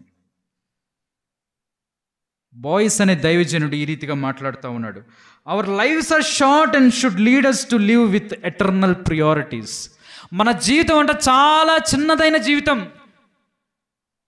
కాబట్టి మనం ఏం చేయాలంటే పరలోక సంబంధమైనటువంటి ఆ యొక్క ఆశలు కలిగి తలంపులు కలిగి మనము జీవించాలి. మానవుని యొక్క జీవితము తాత్కాలికమైనది, బలహీనమైనది.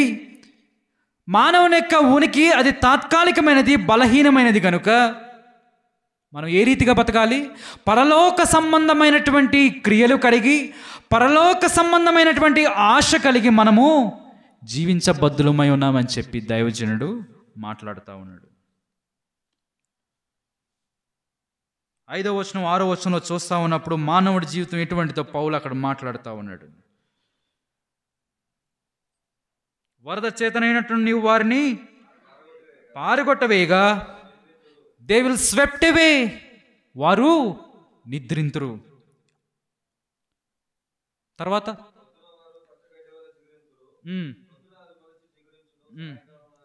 అది కోయబడి వాడబారును. సరిపోతుందండి.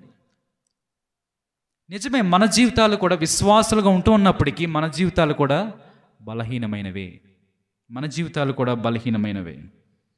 అయితే మనము నిత్యత్వంతో కూడినటువంటి ఆశీర్వాదాలు మనం పొందుకున్నాం గనుక ఈ యొక్క శరీరము ఏదో ఒక దినాన్న విడిచిపెట్టాలి గనుక ఈ యొక్క గుడారము, ఈ యొక్క లోక సంబంధమైన గుడారం ఏదో ఒక దినాన్న మనము విడిచిపెట్టవలసి ఉన్నది గనుక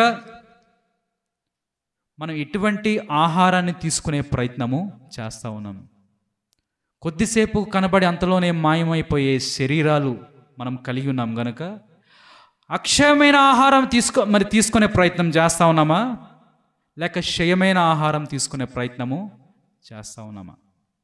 ఇదిగో అక్షయమైన ఆహారం కొరకు మీరు కష్టపడుడి అని చెప్పి దేవుడు మాట్లాడుతూ ఉన్నాడు.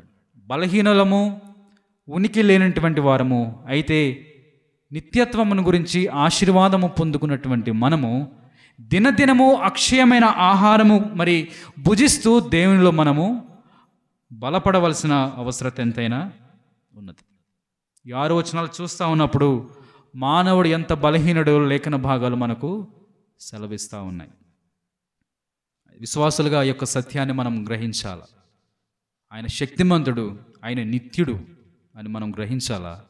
ఈ లోకము తాత్కాలికమైంది, మనం బలహీనుడు అని మనము గ్రహించాల. రెండవ అంశము, దేవుడు మన తిరుగుబాటుకు అవిధేయతను ఉపేక్షించేవాడు కాదు. 7 నుండి 11 వచనాలు చూస్తూ ఉన్నప్పుడు, నీ కోపము వలన మేము క్షీణించుచున్నాము, నీ ఉగ్రతను బట్టి దిగులు పడుచున్నామని మాట్లాడుతూ ఉన్నాడు. ఎంత ఆనందంగా యాత్రికుని ప్రయాణం చేయవలసిన ఇజ్రాయేలీలు, ఎంత సంతోషంగా యాత్ర చేయవలసిన ఇజ్రాయేలీలు, ఎంత విశ్వాసముతో ఆ స్వాస్థ్య దేశమును పొందుకోవలసిన ఇజ్రాయేలీలు, వారి యొక్క అవిధేయతను బట్టి, వారి యొక్క తిరుగుబాటును బట్టి మోషే విజ్ఞాపన చేస్తూ ఉన్నాడు. ఏమంటున్నాడు? నీ కోపం వల్ల మేము క్షీణించున్నాము. నాకు తెలిసి ఆ ఐగుప్తు దేశంలో ఉన్న బానిసత్వము కంటే భయంకరమైనటువంటి బాధ, ఉగ్రత, దేవుని యొక్క కోపాగ్నిని వారు అనుభవిస్తూ ఉన్నారేమో, నాకైతే తెలియదు. మోషే యొక్క హృదయ భారాన్ని చూస్తూ ఉన్నప్పుడు ఆ వచనంలో ఆయన అంటూ ఉన్నాడు, నీ కోపం వల్ల మేము క్షీణించుచున్నామని చెప్పి మాట్లాడుతూ ఉన్నాడు. ఇంగ్లీష్లో ఉంటుంది, we were consumed by your anger, we were consumed అంటే నీ కోపాగ్ని వల్ల మేము ఆహుతి అయిపోతూ ఉన్నాం, బలైపోతూ ఉన్నాం, నీ కోపాగ్నిలో మేము ఆహుతి అయిపోతూ ఉన్నాం అని చెప్పి ఇంగ్లీష్లో ఆ యొక్క మాట ఉంటుంది. నేను అనుకుంటా ఉన్నాను, బహుశా కోర యొక్క తన యొక్క మనుషులు చేసినటువంటి అవిధేయతను జ్ఞాపకం చేసుకుంటూ మోషే యొక్క మాట మాట్లాడాము. ఇగో భూమి తన యొక్క నోరును తెరిచి వారిని మృంగివేసను అని చెప్పి సంఖ్యాకాండం 16వ అధ్యాయంలో మనం చూస్తూ ఉంటాం. ఒకవేళ ఆ యొక్క అనుభవాన్ని జ్ఞాపకం చేసుకుంటూ మోషే మాట్లాడుతూ ఉన్నాడు, నీ కోపం వల్ల మేము క్షీణించిపోతూ ఉన్నాం. We were consumed by your anger, నీ కోపం వల్ల మేము ఆహుతి అయిపోతూ ఉన్నామని చెప్పి మాట్లాడుతూ ఉన్నాడు.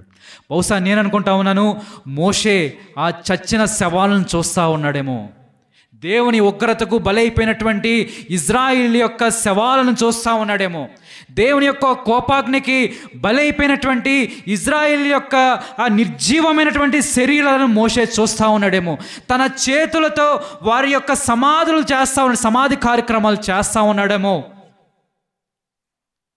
పిట్టల్లాగా రాలిపోతున్నటువంటి దేవుని యొక్క ప్రజలను చూసి ఆయన అంటూ ఉన్నాడు, నీ కోపం వల్ల మేము క్షీణించిపోతూ ఉన్నామని చెప్పి మాట్లాడుతూ ఉన్నాడు. ఎంత భయంకరమో! తన నమ్మకత్వాన్ని బట్టి, విశ్వాస్యతను బట్టి విమోచించిన దేవుడు, నిరంతరము సహాయకుడిగా ఉన్నటువంటి దేవునిపై వారు తిరుగుబాటు చేశారు. దేవుని యొక్క కోపాగ్ని వారి మీదకి వచ్చినట్లుగా లేఖన భాగం చూస్తా ఉన్నాం. అనేక మార్లు దేవుడు కృప చూపించాడు, దయ చూపించాడు, అయినప్పటికీ వారు అవిధేయతను కొనసాగిస్తూ ఉన్నారు. మొదటి తరంలో 6,30,000 మంది సైన్యము కలిగినటువంటి ఇజ్రాయేలీలు మొదటి తరాన్ని అంతా దేవుడు ఏం చేశాడు? నాశనం చేశాడు. కేవలము వారు చూపించిన అవిధేయత, అపనమ్మకము. పాపం వల్ల కలుగు జీతము మరణము. The consequences of sin is death. మరణాన్ని చూస్తూ ఉన్నారు. సంతోషముకు, ఆనందముకు బదులుగా మరణాన్ని చూస్తూ ఉన్నారు. మమ్మల్ని విమోచించు అని చెప్పి మొర్రపెట్టిన వారు దేవుని కోపాగ్నికి వారు ఏం చేస్తూ ఉన్నారు? మరణాన్ని చూస్తూ ఉన్నారు. మోషే విజ్ఞాపన చేస్తూ ఉన్నాడు, నీ కోపం వల్ల మేము క్షీణించిపోతా ఉన్నాం. 8వ వచనంలో అంటాడు, మా దోషం నీవు నీ ఎదుట నుంచుకుని ఉన్నావు, నీ ముఖకాంతిలో మా రహస్య పాపములు కనపడుచున్నవి, నీ ఉగ్రతను భరించునే మా దినముల నీవు గడిపితిమి. 7వ వచనంలో అంటాడు, నీ కోపం వల్ల మేము క్షీణించున్నాం అంటా ఉన్నాడు. 9వ వచనంలో అంటూ ఉన్నాడు, నీ ఉగ్రతను ధరించుచే మా దినములనియు గడిపి. What a pathetic situation. ఎంత దయనీయమైనటువంటి స్థితి దేవుని యొక్క ప్రజల్లో మనం చూస్తూ ఉన్నాం. 8వ వచనంలో అంటాడు, మా దోషములు నీవు నీ ఎదుట నుంచుకొని ఉన్నావు, నీ ముఖకాంతిలో మా రహస్య పాపములు కనపడుచున్నవి. ఆయన ముఖకాంతులు అంట రహస్య పాపములు కనపడుచున్నవి అని చెప్పి మాట్లాడుతూ ఉన్నాడు. నిజమే కదా. దేవుని యొక్క అనంత జ్ఞానంలో మానవుడు తన యొక్క పాపాన్ని దాచిపెట్టే ప్రయత్నము చేయలేడు.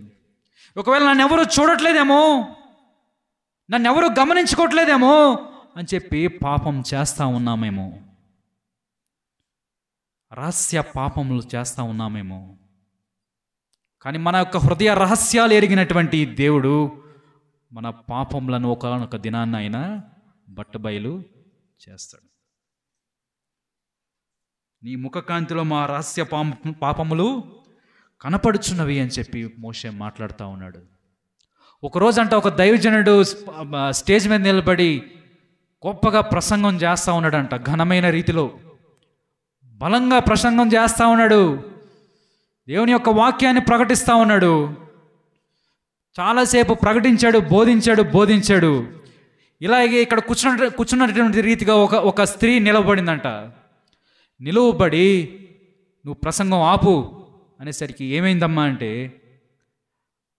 ఆయన చేసిన రహస్య పాపములు ఎరిగినటువంటి ఈవిడి సంఘం ఎదుట, ఇదిగో ఈ యొక్క బోధకుడు ఇటువంటి పాపములు చేస్తూ ఉన్నాడు, రహస్యంగా చేస్తూ ఉన్నాడు, సంఘం ఎదుట దాన్ని కప్పిపెట్టే ప్రయత్నం చేస్తూ ఉన్నాడు అని చెప్పి ఆ స్త్రీ నిలవబడి అందరి ముందు ఆయన యొక్క పాపములను బట్టి ఆ యొక్క బోధకుడిని ఆమె ఖండించిందంట.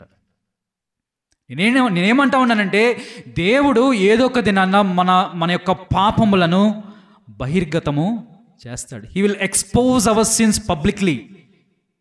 వ్యక్తిగతంగా దేవుని యొక్క మాటను మనం వినకపోతే, వ్యక్తిగతంగా మన యొక్క పాపం జీవితాన్ని మనం విడిచిపెట్టకపోతే, వ్యక్తిగతంగా మన యొక్క అవిధేయతను మనం విడిచిపెట్టలేనటువంటి స్థితిలో ఉన్నట్లయితే దేవుడు చూస్తాడు, దయ చూపిస్తాడు, మరి ఆయన కృప చూపిస్తాడు. ఇజ్రాయేలీల విషయంలో కూడా ప్రారంభంలో తిరుగుబాటు చేస్తూ ఉన్నప్పటికీ ఆయన కృప చూపిస్తూ, దయ చూపిస్తూ వచ్చాడు. వారి యొక్క పాపము అత్యధికమైనటువంటి స్థితిలోకి వెళ్ళినప్పుడు ఆయన ఏం చేశాడు? వారి పాపాన్ని బహిర్గతము చేశాడు.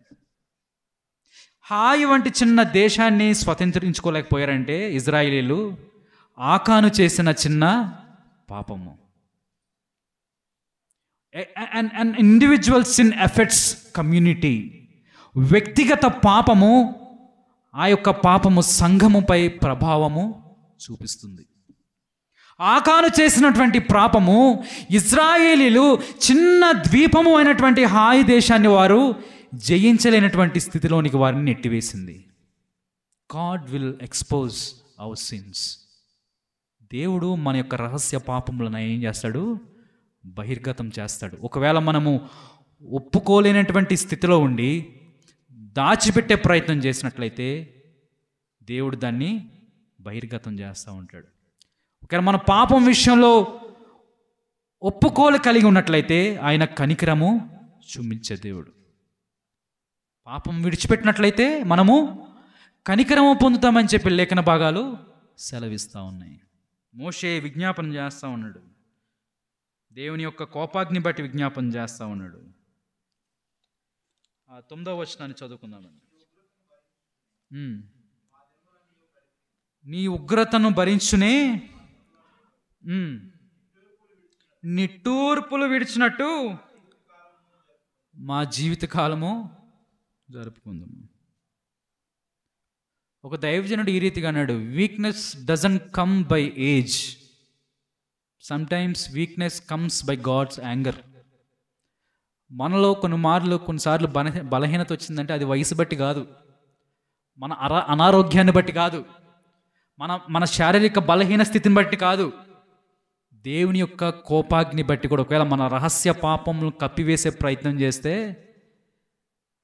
దేవుడు శారీరక బలహీనతలను కూడా ఆయన ప్రవేశపెడతాడు. అందుకని ఆయన అంటూ ఉన్నాడు అక్కడ 9వ వచనం 2వ భాగం, నిట్టూర్పులు విడిచినట్టు మా జీవితకాలము జరుపుకుందాం అని చెప్పి ఆయన మాట్లాడుతూ ఉన్నాడు. జాన్ క్యాల్విన్ అనే దైవజనుడు ఆయన అంటూ ఉన్నాడు, A life under sin's curse cannot end up with triumph.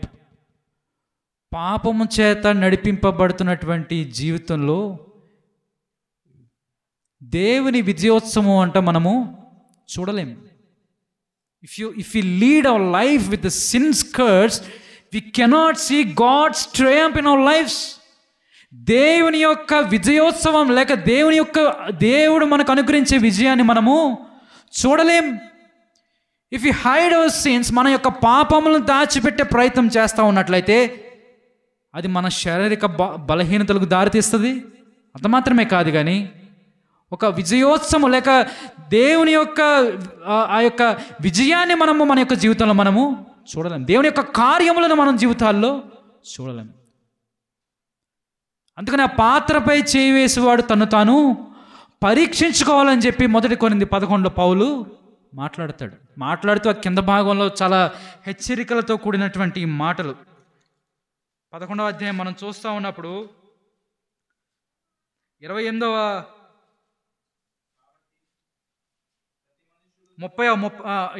నుండి 30 వచనాలండి.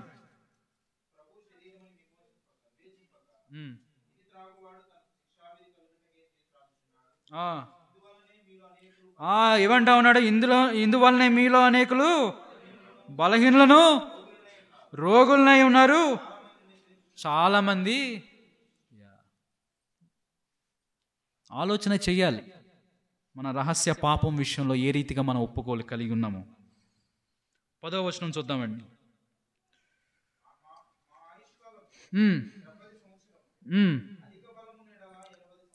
అధిక బలము యునెడల 80 సంవత్సరములు. ఎంత అన్ఫార్చునేట్, ఎంత దురదృష్టకరమైనటువంటి ఆ యొక్క సందర్భము. ప్రారంభ దినాల్లో ఎన్ని సంవత్సరాలు వారు జీవించారు? నోవాహు దినాల్లో ఎన్ని సంవత్సరాలు వారు జీవించారు? మతుషాల గారు ఎన్ని సంవత్సరాలు జీవించారండి? ఎంత గొప్ప ధన్యత! మానవుని యొక్క పాపము, మానవుని యొక్క అవిశ్వాస్యత, మానవుని యొక్క అపనమ్మకత్వం బట్టి మోషే అంటా ఉన్నాడు, మా ఆయుష్కాలంలో 70 సంవత్సరములు. అధిక బలము ఉన్నాడు ఎల్లదా 80 సంవత్సరములు. అయినను దాని వైభవము, ఆయాసము, దుఃఖమే, అది త్వరగా గతించిపోవును. What a pathetic situation. బహుశా మోషే, అహరోను, మిరియాము, కాలేబు, అలాగే యెహోషువ బహుశా 120 సంవత్సరాలు జీవించే ధన్యత దేవుడు అనుగ్రహించాడేమో, కానీ వారి కలిగినటువంటి అవిధేయతను బట్టి వారి జీవిత కాలాన్ని దేవుడు ఏం చేశాడు? తగ్గించుకుంటూ వచ్చాడు. జరియవాలా అనే ఒక నటి ఒక 2 వారాల ముందు ఆమె తన వయస్సును రివర్స్ చేసుకోవడానికి, ఏజ్ రివర్సింగ్, ఆ రివర్సింగ్ చేసుకుంటాకి ఆమె రకరకాల వైద్య ఆ యొక్క ప్రాసెస్లో ఆమె ప్రయాణం చేస్తూ 45 సంవత్సరాల ఆమె ఆ యొక్క సంవత్సరాలు కలిగినటువంటి ఆమె నటి 25 సంవత్సరాలుగా కనబడుటకు ఎన్నో వైద్య శాస్త్రంలో ఎన్నో ప్రయోగాలు చేస్తూ అకస్మాత్తుగా చనిపోయింది. What pathetic situation that human beings are going through. అయినను వాటి వైభోగము, ఆయాసమే. 11వ వచనం చదువుకుందాం. నీ ఆగ్రహ బలం ఎంతో ఎవరికి తెలియను, ఎవరికి తెలియను అని చెప్పి మోషే మాట్లాడుతూ ఉన్నాడు. అది అలంకార రూపంగా మాట్లాడాడు. ఇప్పుడు మనము వాడుక భాషలు అంటూ ఉంటాం, అసలు నా దెబ్బేంటో నీకు తెలుసా, అసలు నా గురించి నీకు తెలుసా, నేనెంత శక్తిమంతుడో నీకు తెలుసా. ఇది అలంకార రూపంగా మోషే దేవుని యొక్క కోపాన్ని గురించి మాట్లాడుతూ ఉన్నాడు. ఇదిగో నశించిపోతున్న ఇజ్రాయేలీలకు నీ ఆగ్రహ బలం ఏంటో తెలియట్లేదు. నశించిపోతున్నటువంటి ఈ యొక్క ఇజ్రాయేలీలకు నీ యొక్క కోపము, నీ యొక్క ఉగ్రత ఎటువంటిదో వారికి తెలియట్లేదు అని చెప్పి మాట్లాడుతూ ఉన్నాడు. క్రైస్తవ విశ్వాసులుగా మన బలహీన స్థితిని మనము గుర్తెరిగే ప్రయత్నం చేయాలి. మన రహస్య పాపం దేవుని సన్నిధిలో మనము ఒప్పుకునే ప్రయత్నం చేయాలి. మన హృదయాన్ని మనం పరిశీలన చేసుకో. ఒకవేళ దేవుణ్ణి మరి దేవుని యొక్క హృదయాన్ని మనం గాయపరుస్తూ ఉన్నామేమో, దేవుని యొక్క హృదయాన్ని మనము కష్టపెడతా ఉన్నామేమో, మన హృదయాలు మనము పరిశీలన చేసుకోవాలి. ఒకవేళ ఆ రీతిగా మనం పరిశీలన చేసుకోగలిగితే మన హృదయ స్థితి ఒకవేళ దేవునికి ఆయాసకరంగా ఉందేమో అనే ఆలోచనతో మన హృదయాన్ని మనం పరిశోధన చేసి పరిశీలన చేయగలిగితే, మూడో అంశము భయంతో వినయంతో ఆయన నడిపింపు కొరకు చూడగలిగితే ఆయన నమ్మదగినవాడు, ప్రేమ కలిగినవాడు, కృపచూపువాడు. 12 నుండి 17 వచనాలు. మాకు జ్ఞాన హృదయము కలుగునట్లుగా చేయము, మా దినములు లెక్కించుట మాకు నేర్పము అని చెప్పి మాట్లాడుతాడు. మాకు జ్ఞాన హృదయము కలిగినట్లుగా మాకు చేయము అని చెప్పి మాట్లాడుతూ ఉన్నాడు. ప్రభా, మీ చిత్తానుసారంగా జీవించే హృదయాన్ని మాకు దయచేయి. మీ ప్రణాళిక చొప్పున మా యొక్క జీవితాలు కట్టుకున్నటకు, మా ఆత్మీయ అనుభవాల్లో మేము ముందు కొనసాగుటకు నీవు మాకు సహాయం చేయి. నీ వాక్యానుసారమైన జీవితాలు మేము కలిగి ఉంటకు మాకు సహాయం చేయి. మీ వాక్యానుసారమైన అనుభవాలు మేము కలిగి ఉంటకు మాకు సహాయం చేయి. మేము బ్రతుకున్నటువంటి దినాలన్నిటిలో కూడా ఈ యొక్క సమయాన్ని సద్వినియోగము చేయుటకు మాకు సహాయం చేయమని మోషే ప్రార్థన చేస్తూ ఉన్నాడు. 39వ కీర్తన 4వ అధ్యాయం జ్ఞాపకం చేసుకుందాం.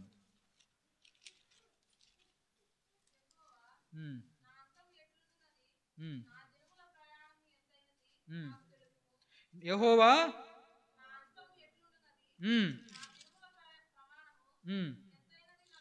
తెలుపుము, నేను తెలుసుకొని చూరుచున్నానని చెప్పి దావీదు భక్తుడు మాట్లాడుతూ ఉన్నాడు. బ్రతికి ఉన్న దినములన్నిటిలో కూడా దేవుని చిత్తానుసారంగా జీవించుటకు సహాయం చేయని చెప్పి మోషే భక్తుడు మాట్లాడుతూ ఉన్నాడు. జాన్ కాల్విన్ అంటూ ఉన్నాడు, we should live each day as if it were our last days, seeking God's mercy and walking in his ways. మనం జీవిస్తూ ఉన్నప్పుడంట ఈ లోకంలో ఎలా జీవించాలంటే ఇదే నా ఆఖరి దినం అనుకుంటూ మనము జీవించాల. ఎందుకంటే సిద్ధపాటు కలిగిన హృదయాన్ని కలిగి మనము జీవించాల. ఇదిగో నేను దేవుని యొక్క రాకడకు సిద్ధపాటు కలిగి ఉన్నాను, ఇదే నా ఆఖరి దినము. ఒకవేళ నేను ఇక్కడ ఈ క్షణంలో నేను చనిపోతే దేవుని యొక్క రాజ్యంలో ఆ రాజ్యాన్ని నేను స్వతంత్రించుకుంటాకు నాకు సంపూర్ణమైన నిరీక్షణ కలిగి ఉన్నాను, సంపూర్ణమైన విశ్వాసాన్ని కలిగి ఉన్నాను అన్న జీవితాన్ని మనము కలిగి ఉండాలని చెప్పి జాన్ కాల్విన్ మాట్లాడుతూ ఉన్నాడు. మోషే కూడా అదే ఆ రీతిగా నటి రీతిగానే ప్రార్థన చేస్తూ ఉన్నాడు. మాకు జ్ఞాన హృదయం కలిగినట్లుగా చేయము.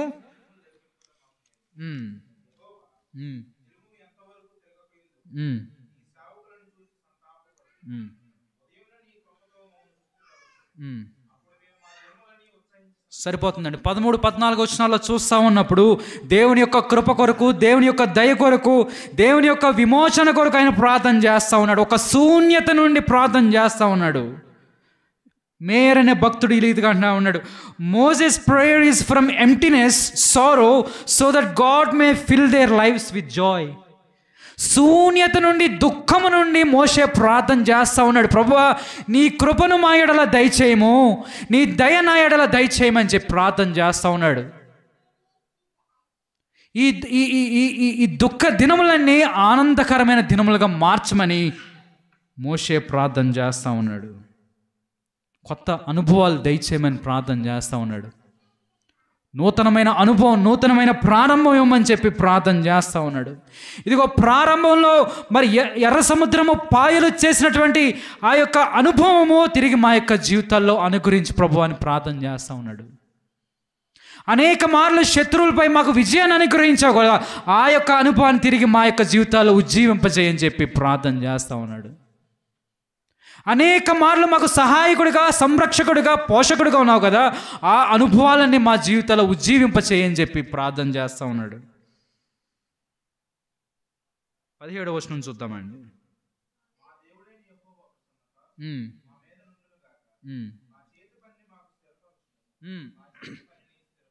మా చేతి పనిని స్థిరపరచుము, మా చేతి పనిని స్థిరపరచుము. మా దేవుడైన యెహోవా ప్రసన్నత మా మీద ఉండునుగాక అని చెప్పి ఆఖరిలో ముగింపు ప్రార్థన ఆయన చేస్తూ ఉన్నాడు.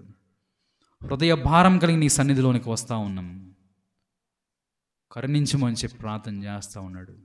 దయ చూపించమని ప్రార్థన చేస్తూ ఉన్నాడు. తిరిగి మమ్మల్ని బలపరచమని ప్రార్థన చేస్తూ ఉన్నాడు. నిజమే, అనేక మార్లు మిమ్మల్ని దుఃఖపెట్టాం, అనేక మార్లు నిన్ను నీ యొక్క హృదయాన్ని మేము గాయపరిచాం. మా క్రియలను బట్టి, మా యొక్క అవిధేయతను బట్టి, మా యొక్క పాపములను బట్టి అనేక మార్లు మా యొక్క నీ యొక్క హృదయాన్ని మేము దుఃఖపెట్టాం. దయతో మమ్మల్ని మన్నించి మమ్మల్ని క్షమించు ప్రభు అని చెప్పి ప్రార్థన చేస్తూ విశ్వాసంతో ఆయన ఒక మాట అంటూ ఉన్నాడు, నీ సేవకులకు నీ కార్యములు కనపరచు. ప్రారంభంలో నీవు మా జీవితాల్లో చేసినటువంటి కార్యాలు తిరిగి మా జీవితంలో నీవు కనపరచు. ఎర్ర సముద్రం యొక్క అనుభవాలు, చేదైన మారాను మధురముగా మార్చిన అనుభవాలు తిరిగి మా జీవితాల్లో నీవు కనపరచు అని ప్రార్థన చేస్తా అని అంటూ ఉన్నాడు. మా చేతి పనిని మాకు స్థిరపరచుము, మా చేతి పనిని మాకు స్థిరపరచు. నేను చిన్న ఉదాహరణ చెప్పి ఈ యొక్క మాటను ముగిస్తాను. అడోనిరామ్ జడ్సన్ ఇందాక మనం జ్ఞాపకం చేసుకున్న రీతిగా దాదాపు ఎన్ని సంవత్సరాలు ఆయన ప్రయాసపడ్డాడు దేవుని సువార్త పరిచర్యలో? దాదాపు 12 సంవత్సరాలు ఆయన ప్రయాసపడితే అడోనిరామ్కి ఇచ్చినటువంటి ప్రతిఫలము 8 మంది విశ్వాసులను ఆయనకి అనుగ్రహించాడు బర్మా దేశంలో సువార్త చేస్తూ ఉన్నప్పుడు. దేవుని యొక్క కార్యములు ఏ రీతిగా ఉంటాయంటే, జాగ్రత్తగా వినండి, నేను ముగిస్తాను. దేవుని యొక్క కార్యములు ఏ రీతిగా ఉంటాయంటే, అడోనిరామ్ పరిచర్య చేస్తున్నటువంటి 12 సంవత్సరాల యొక్క పరిచర్య జీవితంలో బహు కొద్ది మందిని ఆయన దేవుడు విశ్వాసులుగా అనుగ్రహించాడు.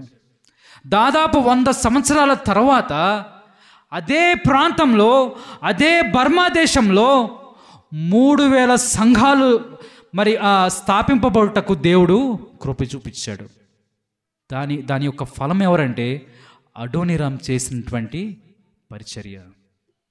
మా చేతి పనిని స్థిరపరచు, మా చేతి పనిని స్థిరపరచు అంటూ ఉన్నాడు. మోషే ఆ యొక్క కనాను దేశాన్ని చూడలేకపోయాడు. మోషే తన ప్రజల పక్షాన విజ్ఞాపన చేస్తూ ఉన్నాడు, మా చేతి పనిని స్థిరపరచు, మా చేతి పనిని స్థిరపరిచాడుగా. ఎవరి ద్వారా? తన సహకారుడైనటువంటి యెహోషువ ద్వారా తన చేతి పనిని స్థిరపరచలేదా? కనాను దేశాన్ని స్వతంత్రించుకున్నట్టుగా దేవుడు కృప చూపించలేదా? ఆయన నమ్మదగినవాడు, ఆయన దయ చూపించేవాడు, ప్రేమ కలిగే దేవుడు. ఈ మధ్యాహ్నకాల సమయంలో చదవబడిన లేఖన భాగం నుండి, ధ్యానం చేసిన లేఖన భాగం నుండి మన హృదయాలు మనం పరిశీలన చేసుకుందాం. మన బలహీనులు, మన సత్యాన్ని మనం పరిశీలన చేసుకుందాం. మన యొక్క రహస్య పాపమును విడిచిపెట్టే ప్రయత్నం చేద్దాం. తగ్గింపు హృదయంతో దేవుని యొక్క సన్నిధిలో విజ్ఞాపన చేసే అటువంటి అనుభవంలోనికి మనము వచ్చే ప్రయత్నం చేద్దాం. అటు కృపాధన్యత త్రియేక దేవుడు నాకును మీకును మనందరికీ అనుగ్రహించి నడిపించును గాక. ఆమేన్. చిన్న ప్రార్థన చేసుకుందాం.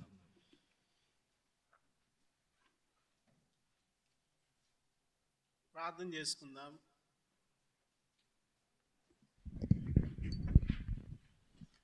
దేవుని స్వరము వింటా వచ్చిన మనము ఈ సమయంలో మన హృదయాలను ఆయన సన్నిధిలో పరీక్షించుకుంటూ ఏ స్థలములో మనం ఓడిపోయామో, ఏ స్థలములో మనం బలహీనమైపోయామో, ఎక్కడ దేవుని కృపను పొందుకోలేక ఆయన ఉగ్రతను రేపుతూ, ఆయన ఇంకా గాయపరుస్తూ, ప్రభువు నన్ను క్షమిస్తాడులే, ప్రభువు నాపై కృప చూపిస్తాడులే, నా పట్ల ఆయన ప్రేమ కలిగిన వాడులే, ఆయనను ప్రేమించడానికి ఇంకా ఇష్టపడుతున్నాడులే అని చెప్పి ఆయన కృపను నిర్లక్ష్యం చేస్తూ మన భక్తిని కొనసాగిస్తే మనం విశ్వాసంలో ఎంతో బలహీనము, ఓడిపోయిన వారము, పడిపోయిన వారము. దయచేసి పరిశీలన చేసుకుందాం. దేవా, మా నివాస స్థలము నీవే. ప్రభువా, ఇదిగో నీ ఉగ్రతను రేపి మాకిచ్చిన ప్రతి ఆధిక్యతను పోగొట్టుకున్న వారము.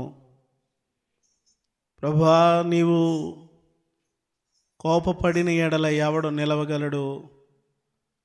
ప్రభువా నీ దయను మా పట్ల మీరు చూపిస్తూ, దేవా నీ కనికరాన్ని మా పట్ల చూపిస్తూ మా ఆయుష్కాలాన్ని పొడిగిస్తున్నటువంటి నీ ప్రేమ కొరకై ఈ స్తోత్రాలు వందనాలు ప్రభు అని చెప్పి మనం దేవుని సన్నిధిలో ప్రార్థన చేద్దాం. మోషే ద్వారా దేవుడు మన కొరకై వ్రాయించినటువంటి మాటలను, దేవుని యొక్క స్పష్టమైన స్వరాన్ని మనం వింటా వచ్చాం. నోరు తెరిచి ప్రార్థన చేద్దాం. మన రహస్య జీవితాన్ని ఒకానొక దినాన దేవుడు బహిర్గతం చేయబోతున్నాడు. మన రహస్య జీవితం పరిశుద్ధమైనది అయితే అదోనీరామ్ జడ్సన్ వలె గొప్పదైనటువంటి ఆశీర్వాదాన్ని మన దినాల్లో, లేక మన బిడ్డల దినాల్లో మనం చూడగలము. మన రహస్య జీవితం దేవునికి అయిష్టమైనదైతే ఓ గొప్పదైనటువంటి నష్టాన్ని మనం చూస్తాం. నోరు తెరిచి ప్రార్థన చేద్దాం. ఇదిగో మనం వెంట వచ్చాం. ఈరోజే నా చివరి దినము, ఈరోజే ప్రభు రానై ఉన్నాడు, నేను నా హృదయంలో సిద్ధపడి ఉన్నానని చెప్పి భక్తుడు చెప్పినట్లుగా మన హృదయాలను, ఇది చివరి దినం అన్నట్లుగా మన హృదయాలను సిద్ధపరచుకుందాం. ఏ దినమున మన కాలం ముగించబడుతుందో మనకు తెలియదు. ఏ దినం మనకి చివరి దినమో మనకు తెలియదు. అదిగో ఒక స్త్రీ ప్రయాణం చేస్తూ మార్గంలోనే చనిపోయినట్లుగా మనం చూసాం. నోరు తెరిచి, ప్రభువా నీ ఉగ్రతను భరించుచూనే మా దినములన్నీ గడిపాం. ప్రభువా దేవా దయతో జ్ఞాపకం చేసుకోండి. దేవా కనికరించండి. ప్రభువా ఇదిగో మీ స్వరానికి నేను విధేయత చూపిస్తూ ఉన్నాను. మీ స్వరానికి నేను తల వంచుతున్నాను. ప్రభువా మీ స్వరానికి నేను ఇదిగో ప్రభువా సరెండర్ అవుతున్నాను. ప్రభువా నన్ను దయతో కనికరించి నన్ను బలపరచండి ప్రభువా అని చెప్పి ప్రార్థన చేసుకుందాం. పరిశుద్ధుడు అయిన మా తండ్రి, ప్రేమ కలిగిన మా నాయన, మహోన్నతుడా, జీవాధిపతి, ఘనమైన స్వామి, మీ పరిశుద్ధమైన పాదములకు లెక్కలేని స్తోత్రాలు వందనాలు చెల్లిస్తూ ఉన్నాం. ఈ దినం ప్రభువా 90వ కీర్తన ద్వారా ఒక ప్రత్యేక రీతిగా మీ దాసుని యొక్క ప్రభువా హృదయంలో మీరు ఉంచినటువంటి భారాన్ని బట్టి నాయన మీరు మాతో మాట్లాడుకుంటూ వచ్చారు. మీకు స్తోత్రాలు వందనాలు. దేవా మా తండ్రి, అరణ్య మార్గములో ఇశ్రాయేలీల యొక్క ఆ శవాలను చూస్తూ, వారి మరణాలను చూస్తూ నీ ఉగ్రతను జ్ఞాపకం చేసుకొని మోషే ఎంత భయపడిపోయాడో, ఎంత నాయన మీ సన్నిధిలో వణికిపోయాడో ప్రభువా 90వ కీర్తనలో మేము చూస్తూ ఉన్నాం. మా దేవా మా ప్రభువా నీ కృపను మా పట్ల చూపించు ప్రభువా, నీ సన్నిధి మాకు కనపరచని చెప్పేసి మోషే మీ సన్నిధిలో బ్రతిమలాడుతూ మీ సన్నిధిలో గొప్ప విజ్ఞాపనకర్తగా ఉన్నట్లుగా మేము చూస్తూ ఉన్నాం. దయగలిగిన మా ప్రభువా ఇదిగో నాయన ఇశ్రాయేలు ప్రజలు అరణ్యంలో రాలిపోవడం ఆయన యొక్క హృదయాన్ని కలిచివేసినట్లుగా మేము చూస్తూ ఉన్నాం. వారి యొక్క పాపము ప్రభువా మా తండ్రి, వారు అయ్యా తీరము చేరకుండానే వారి యొక్క అయ్యా మా తండ్రి ప్రయాణము మధ్యలోనే అర్ధాంతరంగా ఆగిపోయినట్లుగా మేము చూస్తూ ఉన్నాం. ఇవన్నీ మా ప్రభువా యుగాంతమందున మాకు బుద్ధి కలుగుటకై మీరు జ్ఞాపకం చేస్తూ వచ్చారు. మీ స్తోత్రాలు వందనాలు ప్రభువా. మా తండ్రి, మా యొక్క పితరులు వారి యొక్క ప్రయాణములో ఎంత చక్కగా వారు కానాన్లో అడుగు పెట్టాలో ప్రభువా ఆ కృపను వారు కోల్పోయారు. ప్రభువా ఎంత క్షేమంగా, ఎంత సంతోషంగా వారు కానాన్లో అడుగు పెట్టాలో దాన్ని వారు పొందుకోలేకపోయారు. ప్రభువా మా ప్రయాణాల్లో ప్రభువా మేము చాలా పర్యాయాలు, అనేక పర్యాయాలు ప్రభువా మా ప్రయాణాలు అర్ధాంతరంగా ఆపివేస్తూ ప్రభువా మా ప్రయాణాల్లో మేము ముగింపు పలుపుతూ ఓడిపోయిన వారముగా, నిస్సహాయులుగా ప్రభువా మా తండ్రి ఇదిగో ఇటువంటి స్వరాలు వినబడుతున్నప్పుడు పరీక్షించుకోలేని బలహీనలుగా ఉంటున్నాం. దయతో క్షమించండి. దయగలిగిన మా ప్రభువా మీ కృపకు అప్పగించుకుంటున్నాము. మమ్మల్ని మేము సంపూర్ణంగా మీకు సమర్పించుకుంటున్నాము. ప్రభువా మా తండ్రి మీ సన్నిధి చేత ప్రభువా మమ్మల్ని అందరినీ కూడా ఈ దినం మరొకసారి మీరు నింపి బలపరిచినందులకై స్తోత్రాలు వందనాలు చెల్లిస్తూ ఉన్నాం. ప్రభువా దివ్యమైన మాటలు ప్రభువా మీరు మాకు ఈ దినం అందించినందులకై స్తోత్రాలు. మమ్మల్ని ప్రేమించారు ప్రభువా. మా ఎడల మీరు ఎంతగానో మీ కృపను కనపరుస్తూ వచ్చారు. మీ స్వరాన్ని మాకు స్పష్టముగా ప్రభువా తేటగా మీరు బయలుపరిచినందుకు వందనాలు. బహుగా విధేయులమై ప్రభువా మీ సన్నిధిలో సాగిపోవడానికి సహాయం చేయండి. నీ సేవకులకు నీ కార్యమును కనపరిచి ప్రభువా బలపరిచి ముందుకు నడిపించండి. ప్రభువా మతని మీ సన్నిధిలో ఇదిగో తమ హృదయాలను ప్రభువా మతని మీకు సజీవయాగంగా సమర్పించుకోవడానికి ఇష్టపడి తీర్మానం తీసుకుంటున్న ప్రతి ఒక్కరిని కూడా మీ ఆత్మచేత నింపి నడిపించండి. నన్ను మమ్మల్ని మీరు మరి ఒకసారి బలపరిచినందులకై స్తుతులు వందనాలు తెలియచేస్తూ వాక్యం అందించిన మీ దాసులను బట్టి వందనాలు. ప్రభువా మా తండ్రి అయ్యా మీ దాసునికి ఇచ్చిన పరిచర్యను బట్టి వందనాలు చెల్లిస్తూ వారి కుటుంబానికి కూడా మీరు దీవించి ఆస్వాదించమని రాబోయే దినాల్లో బహు బలముగా ప్రభువా సవాస పరిచర్యలో మీరు వాడుకోమని యేసుక్రీస్తు పరిశుద్ధమైన నామములో మిక్కిలి వినయముతో బతిమాలి వేడుకొనుచున్నాము తండ్రి. ఆమేన్. మంచిది. చాలా శ్రేష్టమైనటువంటి మాటలు ఈ 90వ కీర్తనలో నుండి దైవజనులు మన సంఘాన్ని ప్రేమించి మన యొద్ద తీసుకొచ్చారు. నా హృదయపూర్వకమైన వందనాలు అయ్యగారికి తెలియచేస్తా ఉన్నాను. అమ్మగారికి కూడా నా వందనాలు. మంచిది. ఈ మాటలను మరొకసారి మీరు వినాలనుకుంటే మన యొక్క యూట్యూబ్ ఛానల్లో ఉన్నాయి. చాలా మంచి విషయాలు మనం వింటూ వచ్చాం. మరి ఎక్కువగా మనం దేవుని సందులో భయభక్తులు కలిగి ముందుకు సాగవలసిన దినాలు ఇవి. మంచిది. మనము లేచి నిలబడినట్లయితే పరిశుద్ధమైన పని కొరకై కానుకలు తీయబడతాయి. సిస్టర్ అరుణ గారు వచ్చి ఓ పాట పాడుతూ ప్రభుని స్తుతిస్తారు. ఆ సమయంలో ఈ పని కొరకై కానుకలు తీయబడతాయి. అరుణ సిస్టర్ గారిని ప్రేమతో ఆహ్వానిస్తున్నాను. ఓ పాట పాడతారు.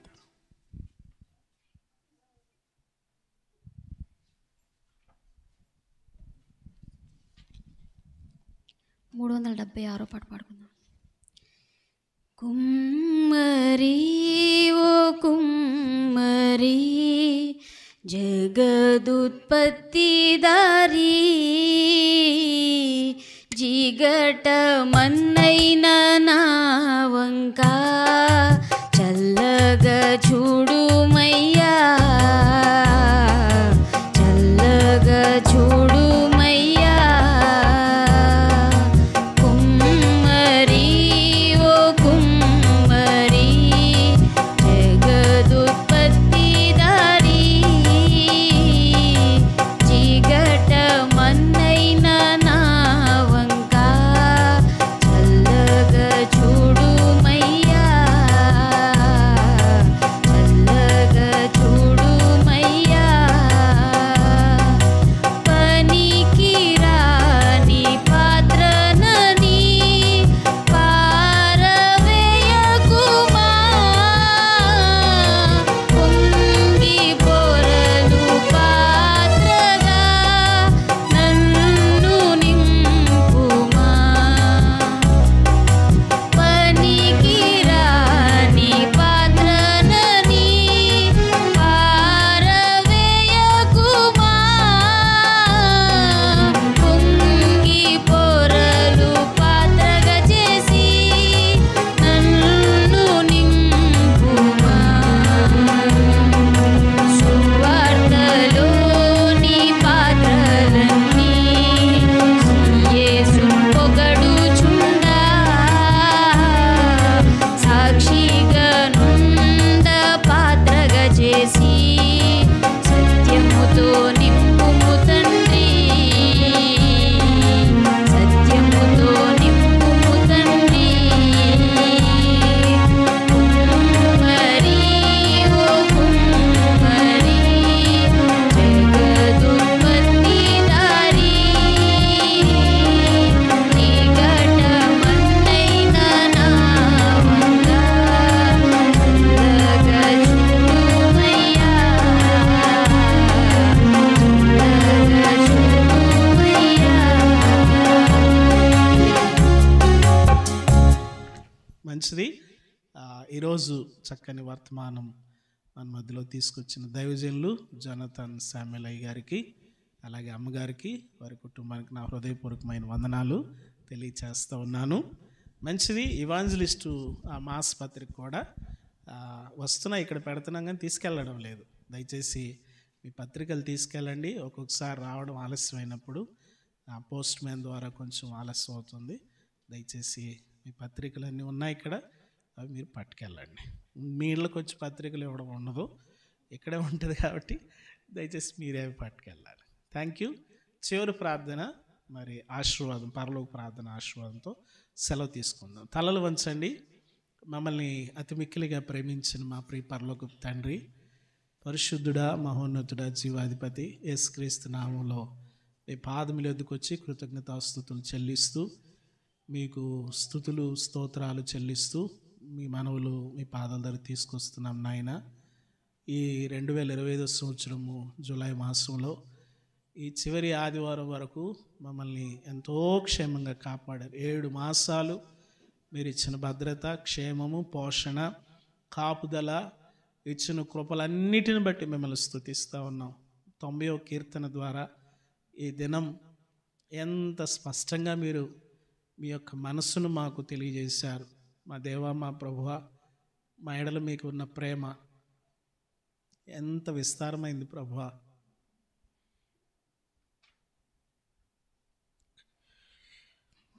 కొన్నిసార్లు మీ ప్రేమను మేము నిర్లక్ష్యం చేస్తున్నాం ప్రభువా. నిట్టూర్పులు విడుస్తూ మా కాలాన్ని కొనసాగిస్తున్నాం. అనేకసార్లు బుద్ధిహీనం అవుతున్నాం. ఉగ్రతను భరించుచూనే మా దినాలన్నీ గడుపుతున్నాం ప్రభువా. మమ్మల్ని ఎంత ప్రేమించి మరోసారి మీ స్వరాన్ని వినిపిస్తూ వచ్చారు ప్రభువా. మీ ప్రేమ కొరకై స్తోత్రాలు, వందనాలు. ఈ దినాల్లో మీ కృప మాపై చూపిస్తూ ఉన్నారు. మమ్మల్ని దిద్దడానికి ఇష్టపడుతున్నారు. అందుకొరకే స్తోత్రాలు, వందనాలు ప్రభువా. ఈ స్వరం విన్నప్పుడు మరి అధికముగా ప్రభువా మీ సన్నిధిలో భయపడి, మరి అధికముగా మీకు లోబడి సాగిపోవడానికి సహాయం చేయండి. మా నిర్లక్ష్యం మాకు నష్టాన్ని తీసుకొస్తుందని మీరు మాకు చెప్పారు. మా విధేయత ప్రభువా మాకు క్షేమాన్ని ఇవ్వదని మీరు మాకు తెలియజేశారు. మా పితరుల యొక్క ప్రయాణం సజావుగా సాగలేదు ప్రభువా. వారి ప్రయాణం అర్ధాంతరంగా ముగిసిపోయింది ప్రభువా. ప్రభువా, ఒక తరమంతా కూడా అరణ్యంలో రాలిపోయారు ప్రభువా. మా ప్రయాణాలు విశ్వాసములో, మా నడక విశ్వాసములో, మా భక్తి జీవితం ఎంతో పరిశుద్ధంగా ఉండాలని, నీ పరిశుద్ధతలో మేము ఎప్పుడు పరిశీలన చేసుకుంటూ సాగాలని మీరు మరోసారి మాతో మాట్లాడుకుంటూ వచ్చారు ప్రభువా. మీ స్తోత్రాలు, వందనాలు చెల్లిస్తూ ప్రభువా, ఈ దినాల్లో మా ప్రభువా మీ ప్రేమను ఎక్కువగా తలపోసుకొని విజ్ఞాపనకర్తలుగా ముందు సాగిపోవడానికి సహాయం చేయండి. దయగలిగిన ప్రభువా, మీ దాసుని మా కొరకై, మా సంఘమును, మమ్ములను, వ్యక్తిగతంగా నన్ను ప్రేమించి మీ స్వరాన్ని నాకు వినిపించుట కొరకై మీ దాసులను తీసుకొచ్చారు. అందుకొరకై స్తోత్రాలు, వందనాలు. మరి ఎక్కువగా బలపరిచి సవాసపరిచయలో మీరు వాడుకొనండి ప్రభువా. ఈ మాటలు మా సంఘమునకు మాకు దీవెనకరంగా చేయండి ప్రభువా. నీ బిడ్డలు గుప్పెళ్ళు విప్పారు. రావాల్సిన దీవెన ఆశీర్వాదములు మీ ఐశ్వర్యంలో నుండి అందించండి. పటజాలనతో దీవెనలు పంపించండి ప్రభువా. ప్రతి వరము, ప్రతి ఈవి జ్యోతిర్మయుడుకు దేవుని యొద్ద నుండి వచ్చునని మేము చూస్తూ ఉన్నాం. నీ బిడ్డలను వరాల చేత, ఈవుల చేత మీరు దీవించండి అని మీ సన్నిధిలో ప్రార్థన చేస్తున్నాం. దయగలిగిన మా ప్రభు, మా ప్రియులు చేస్తున్న జాబుల్లో, చేతి పనుల్లో, వ్యాపారాల్లో, ప్రతి వృత్తుల్లో కూడా మీ సన్నిధి తోడుంచి గొప్పదైనటువంటి ఆశీర్వాదాలు, దీవెనలు చూడడానికి సహాయం చేయండి. పరిచర్య నానాటికి దీవించి ఆశీర్వదించమని మాకు ఇచ్చినటువంటి ఈ పరిచర్యను బట్టి వందనాలు చెల్లిస్తూ ప్రభువా, ఈ ఖాళీలన్నీ కూడా రాబోయే దినాల్లో నింపబడినట్లుగా సహాయం చేయమని మీ దయకి కృపకి మమ్మల్ని మా కుటుంబాలను అప్పగించుకుంటూ నీ బిడ్డలు వెళుచుండగా మీ ఆత్మను తోడుగా ఉంచి నడిపించండి. ప్రభువా, మీరు కొరింథీ పత్రికలో సెలవిచ్చారు, మనల్ని మనం పరీక్షించుకుని ఎడల తీర్పు పొందకపోదుమని. ప్రతి దినము మమ్మల్ని మేము పరీక్షించుకుంటూ ముందుకు సాగిపోవడానికి సహాయం చేయమని యేసయ్య పరిశుద్ధమైన నామములో మిక్కిలి వినయంతో బతిమాలు వేడుకొనిచున్నాం తండ్రి. ఆమేన్. పరలోకమందున్న మా తండ్రి, నామం పరిశుద్ధపరచబడును గాక, మీ రాజ్యం వచ్చును గాక, మీ చిత్తం పరలోకమందు ఎలాగో భూమి అందు అలాగో నెరవేరును గాక. కావలసిన ఆహారం నేడు మాకు దయచేయము, మరణుసులు మేము క్షమించిన ప్రకారం మరణం క్షమించము, శోధనలోకి తేక కీడును స్థాపించు. రాజ్యము బలము మహిమ నిరంతరము నీవై ఉన్నవి తండ్రి. ఇప్పుడు మన తండ్రి అయిన దేవుని యొక్క ప్రేమయు, ఆయన కుమారుడు ఒకే ఒక రక్షకుడు యేసు క్రీస్తు ప్రభువారి దివ్యమైన కృపయు, పరిశుద్ధాత్మ దేవుని యొక్క సమాధానము, సన్నిధి, క్షేమము, భద్రత కూడిన మనకి సకల పరిశుద్ధులకి, పరిచర్యకి, తన దాసుని కుటుంబానికి, సహవాస పరిచర్యకి ప్రభుత్వ పర్యంతము తోడై ఉండి కాపాడి దీవించునుగాక. ఆమేన్.